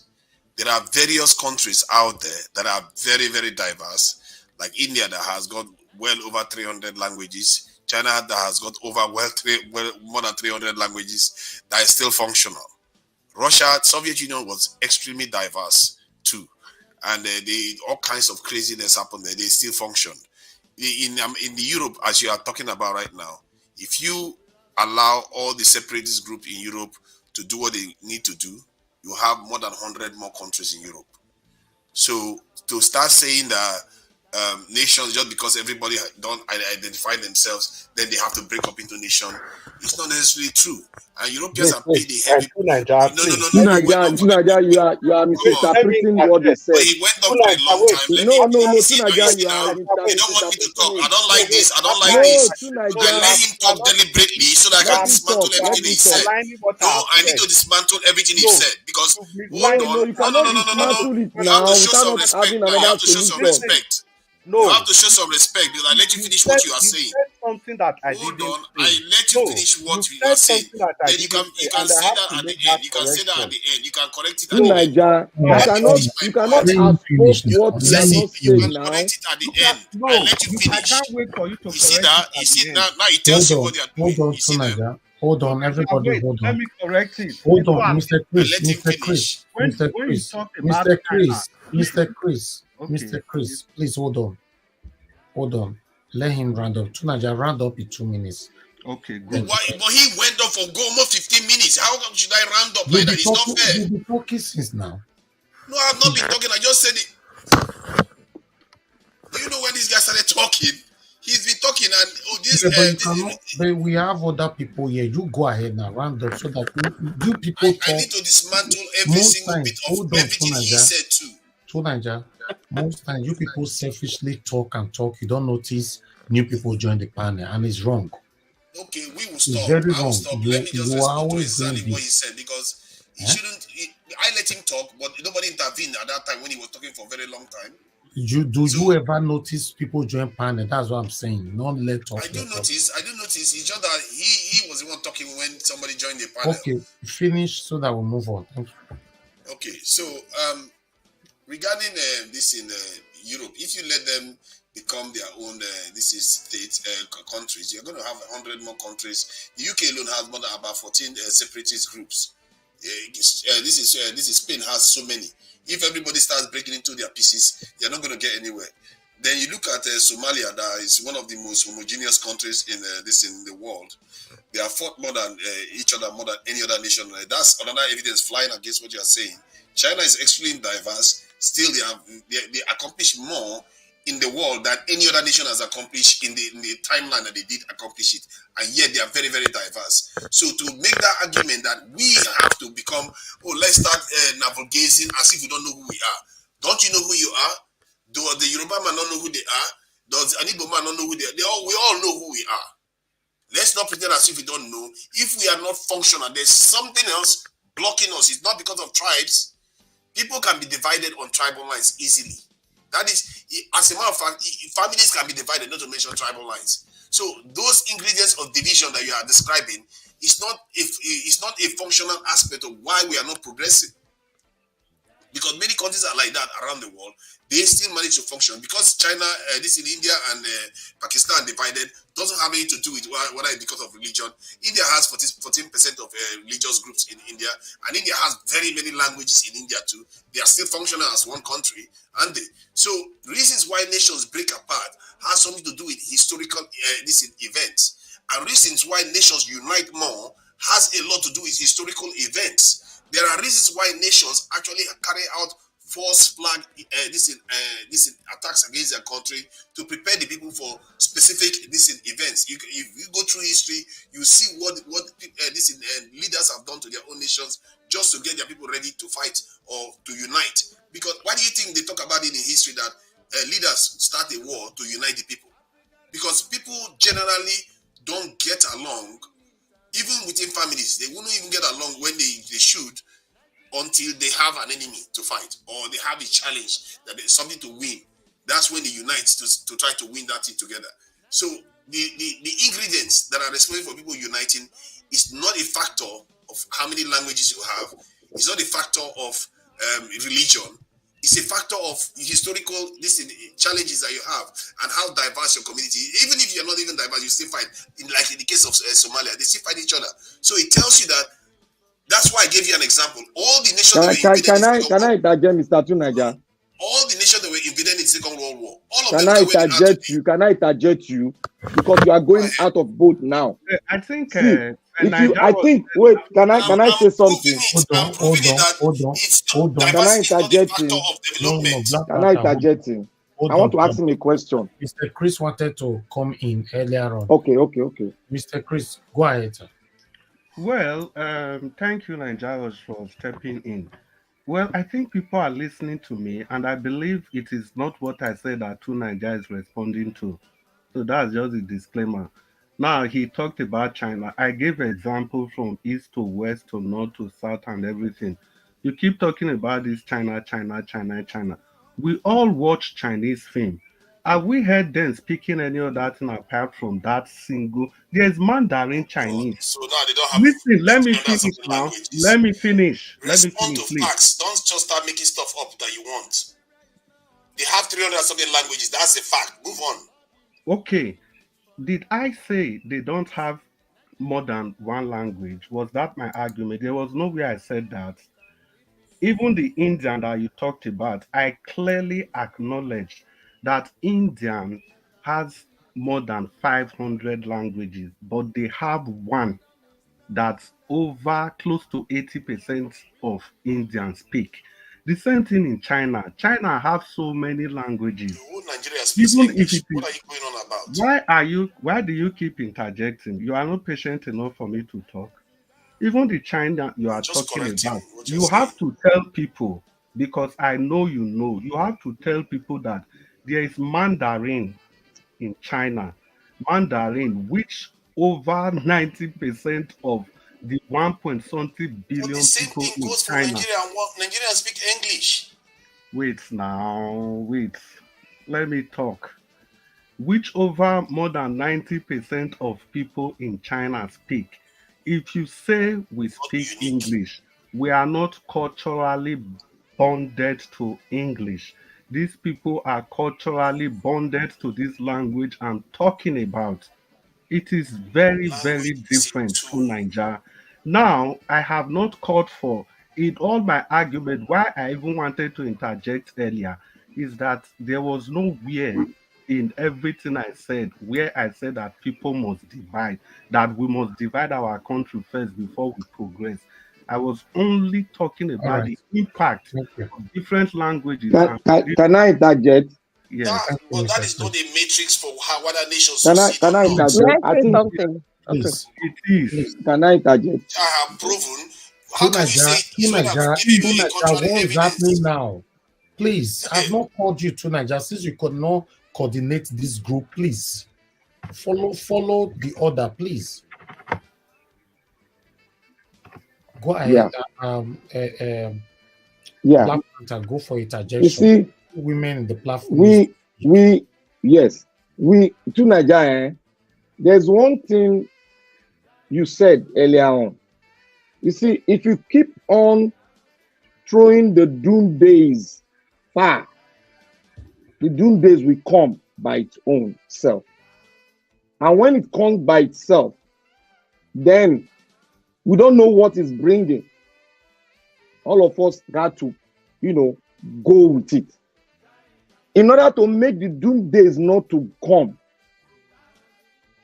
you should not make a statement that you want to dismantle what he has spoken.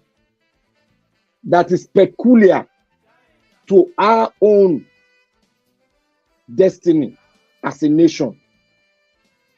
Because what the premises you are standing on has failed us. This is where we found ourselves today.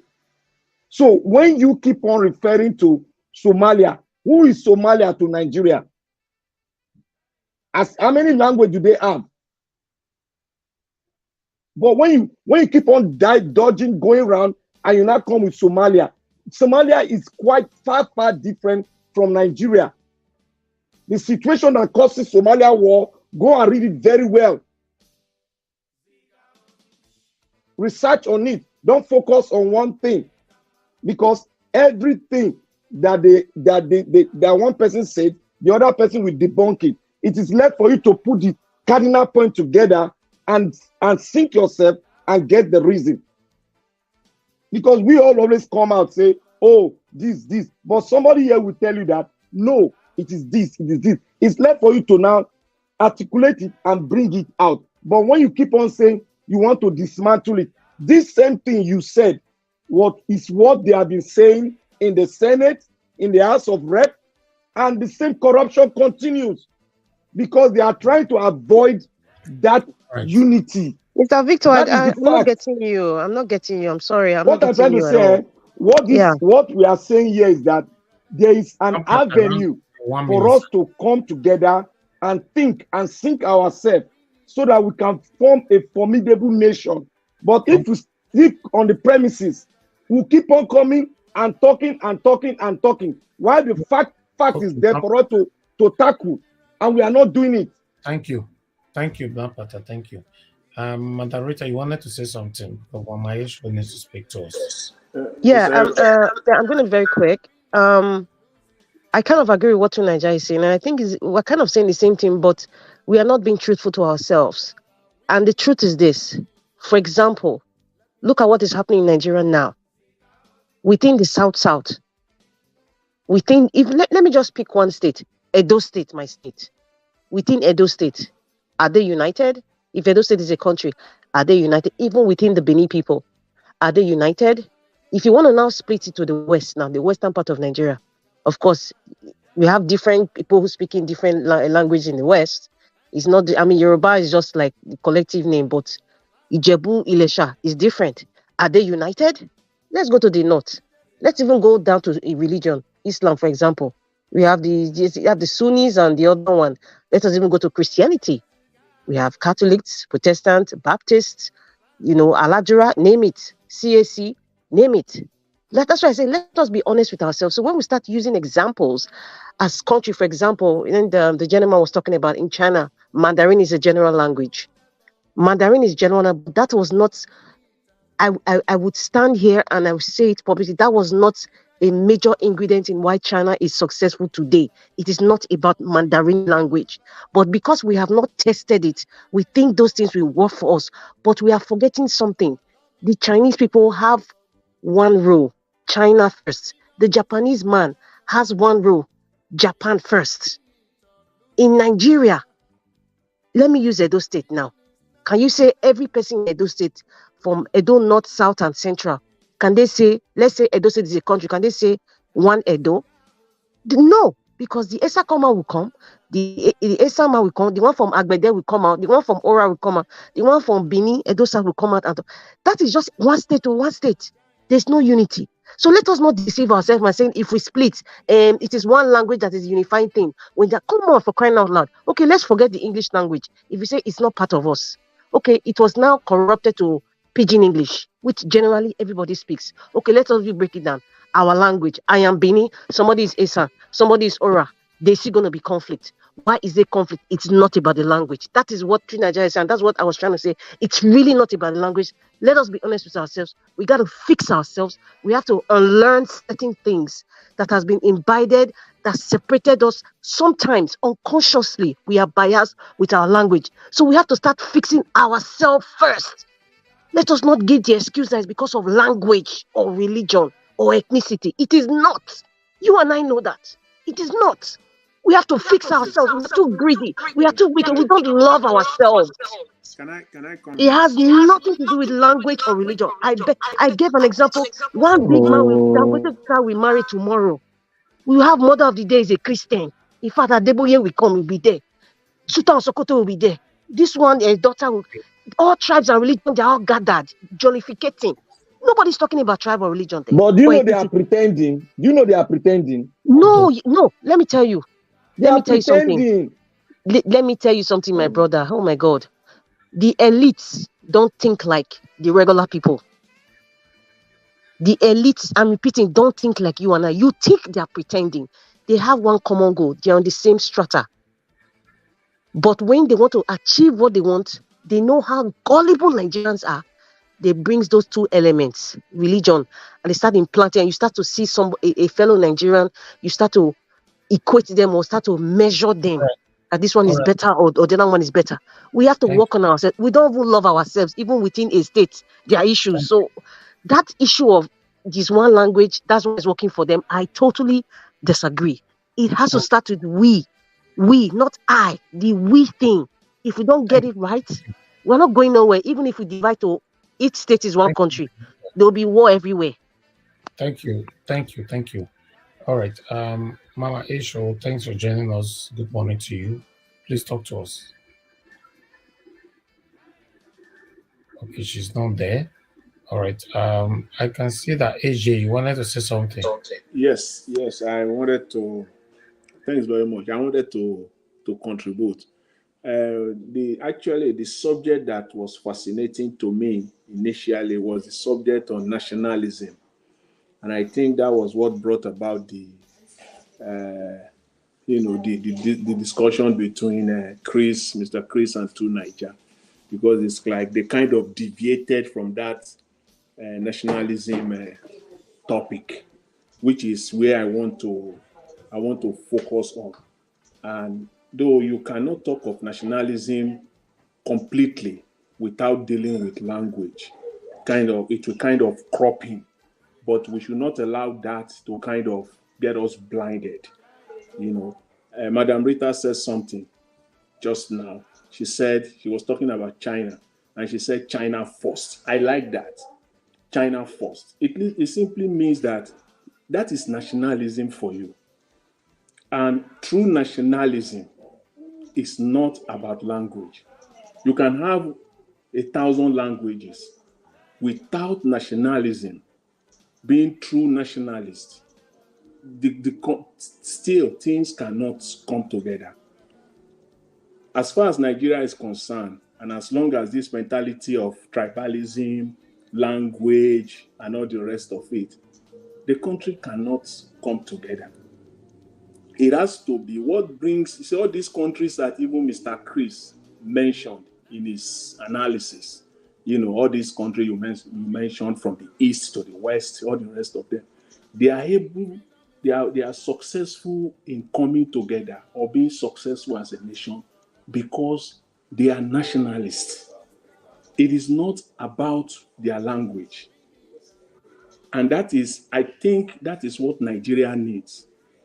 And I must say, to be honest, our own generation, when you talk of nationalism, our own generation is gone. From the age of 35, 30 upward, is gone as far as nationalism is concerned. It will take an extra work to get a Nigerian now to believe in Nigeria, to be ready to die for Nigeria, to be a Nigerian first person. It will be very, very tough. When you look at all these countries, nationalism is something they start right from age one. Age one. Take Canada, for example. I can use Canada as an example because I live in Canada. See, in Canada, it is very difficult to get someone who is not a true Canadian, who truly believes in Canada, to be a grade 1 teacher. To be a grade 1 teacher or a kindergarten teacher. You can come with all your experience. It's very, very tough. The people that man those positions are in their 50s, in their 60s. They are true. That is at that age that they start embedding what is nationalism into them. They grow with it. So that is, as far as Nigeria is concerned, I think we need to go down to basis. And that is where we need to start from. I will use China as an example. Normally, I travel to China a lot. And I have this Chinese family. And their children are still in high school.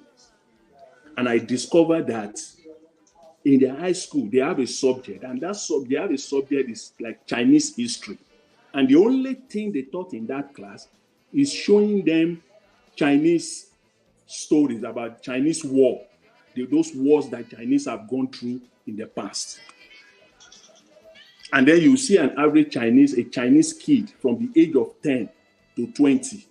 You will ask all of them. More than 50% of them will say they want to be in the army. They will say they want to be a general. They want to join the Chinese army. Because that is what they see in school. It's a subject in college.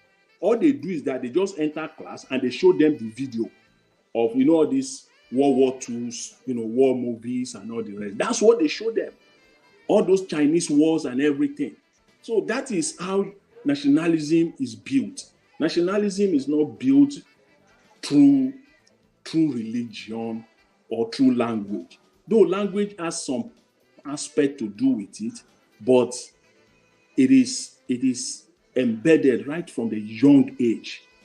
And that is what is lacking in Nigeria. So let's make no mistake about it. As far as Nigeria is concerned, if we really want, let's just focus on the coming generation. They have to go back. It's very difficult now to see a National Assemblyman and say he want to die for Nigeria. They can say it, they can say it, but I can tell you, they will be the first to bail. They will sell Nigeria for nothing. They can't stand. It's very, very difficult. As long as that's why we have this mentality of it's my turn. It's my turn. This tribalism, as long as we have this tribalism mentality, and you are talking of nationalism, where we have my turn mentality, tribalism, nepotism, whereas nationalism all these things has no place in true nationalism. It has no place at all. We're talking about protest. People cannot protest because they are not nationalists. That's one of the that's why I said who are those people that we're expecting to come out to protest? They are people from the age of 25 up. They are not nationalists. They are not. That's just the truth as far as I'm concerned.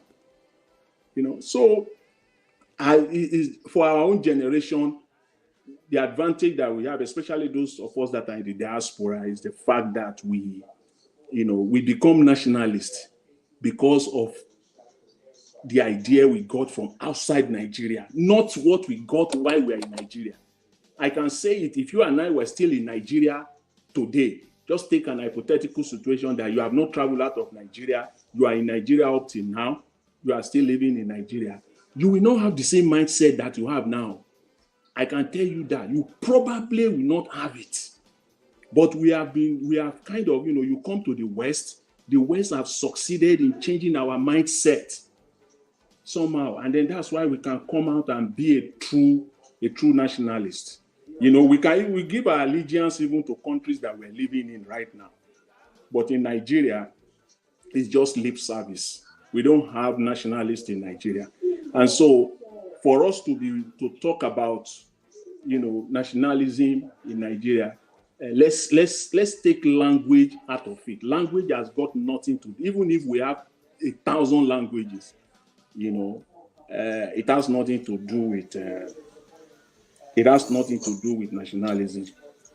So that's my take, on this. And I think well said. The age of the children at the Chinese school, what age?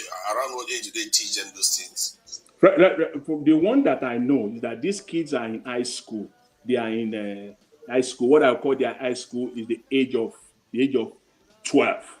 From the age of 12, and I'll ask this boy, what is it that you want to be? You want to be a businessman like your parent, like your mom or whatever? No, and it's so he wants to be a general. He wants to be a Chinese general from the age of 12, 13, because the only thing he sees in school, most of the things that he sees in class is that they show this Chinese. He said, I was surprised when he said it's a subject. They don't teach, they just enter class and they will put on the video.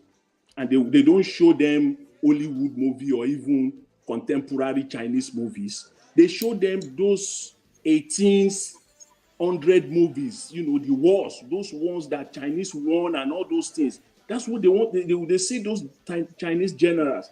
That I was forced to watch one with this kid, though being subtitled, and he wants to be an hero. He wants to become an hero. That's who he wants to become. The general that was killed at the end of that movie said he's ready to die for China. I saw a video of Russia. Yeah. They were doing that to children as young as 7.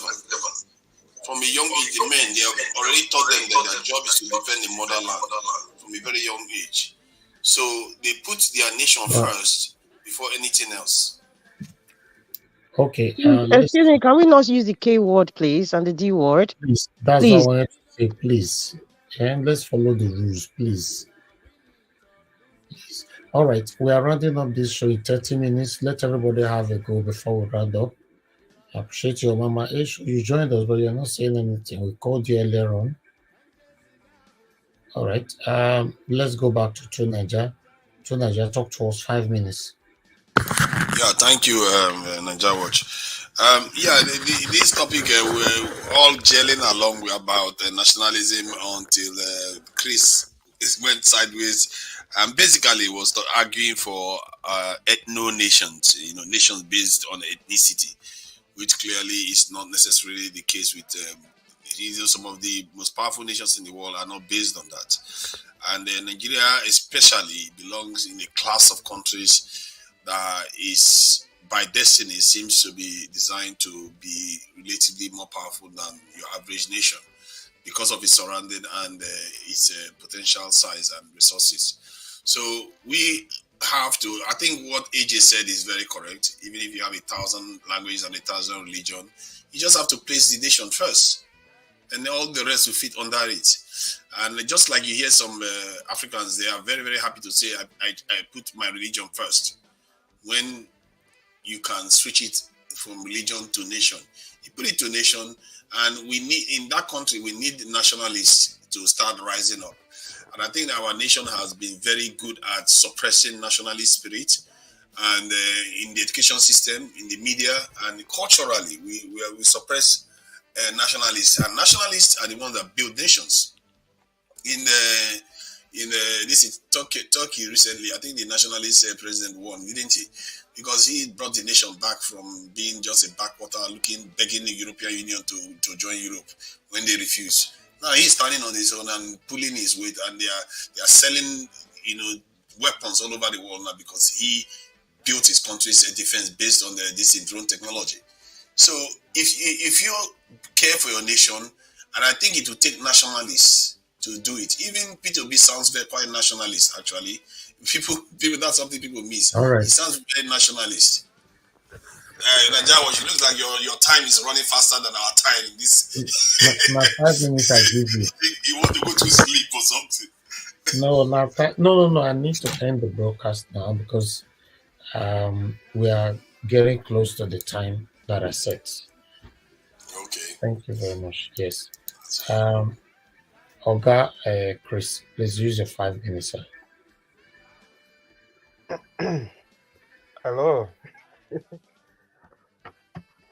Can you all hear me? Yes, go ahead, sir. Yeah. I want to start by acknowledging the people that have come up with divergent views. Like Nigeria was always say, we argue to learn and not to win. So the whole purpose of my argument is to learn and to say what I know and not to win any argument. I'll have to reiterate it again. I believe we are all saying the same thing, but in different ways. It's only when we listen to ourselves that we actually realize that we are saying the same thing. Like to Nigeria, you said, like we started with nationalists, and the question now is that the argument I'm making, I'm not calling for division of the country or blah blah blah. I'm saying that the things that are obstructing that nationalistic ideas are languages and ethnicity.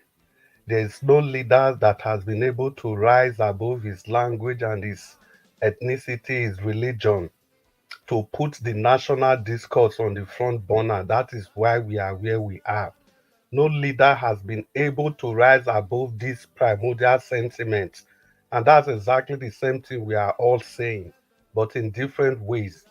What Madam Rita has said, what you have said, what AJ have said, is it not the same thing that people prioritize their country first before any other thing? It's the same thing I'm saying.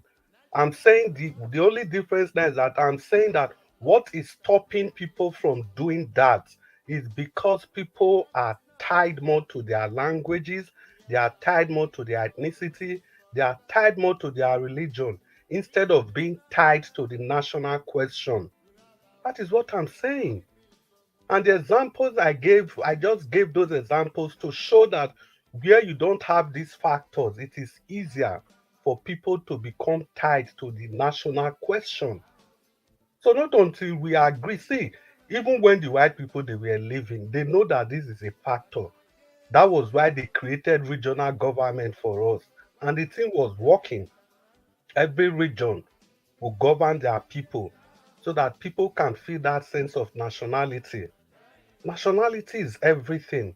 But all I'm saying is that what is stopping people from becoming nationalists are these factors. That's what all my argument is based on. It's ethnicity, it's tribalism, it is the language people speak that is making them not to put their Thank you. forward. That is all. Thank you very much, Thank you, Nigeria. Mr. Chris. Thank you very much. Thank you. All right. Oga AJ, please use your 5 minutes, sir. Yeah, okay, thanks very much, Mr. Najawash. Thanks very much for everything that you do. I really appreciate it. You're fine. I just want to, just one point I want to make. I just want to make this point, and I hope that that's what Nigeria will do as a country. The leaders of that country will do it as for the country, for the youth of the country, for the upcoming generation. You know, they should just. I hope they will restore, history. They will brought history back to the school curriculum. Because talking about true nationalism without that, we have to start from the basis. You have to go back. We cannot try to do it from top to bottom. It is from the bottom to the top. So that's just my final contribution. Thanks very much, and thanks to all. All right. Thank you, Oga AJ. Okay, Black Panther, please give us your 5 minutes, sir. Oh, thank you, Mr. Najawas. You are awake. To my own, I still stand my ground, and I cannot move to my ground. For my research so far, and I believe the forefathers of this nation will speak and will believe in what I say. We all have been saying a lot of things that are good that the nation should have. Mr. Chris, Mr. AJ, Miss Madam Rita, you have been saying it. You have been hiding your solution in your word rather than speaking directly and pointing out the solution. That is not a nationalist should bring the fact out. My fact is like this. We have to converge to create a nationalist. You have to believe in yourself. To have all those things we have said, you have to believe in yourself. I don't care about the tribe or where you come from. I've said it several times. I don't know who brought that one up, that you must divide all those blah, blah, blah. No, my stake is this. For us to have a true nationalist, for us to believe in ourselves, for us to believe in African thing, an African way, we have to rally around together, sit down, preach about the love within us, then talk on how we are going to move forward until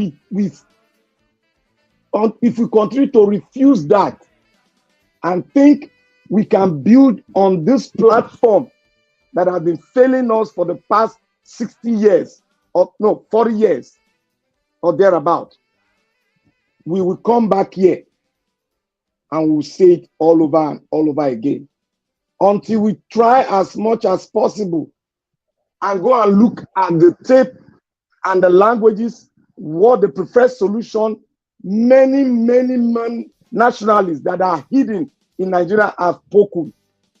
Adesanya spoke about it. What I'm speaking now, many people spoke about it. I don't know why we are still holding on to this corrupt thing that they gave us. We need to come together.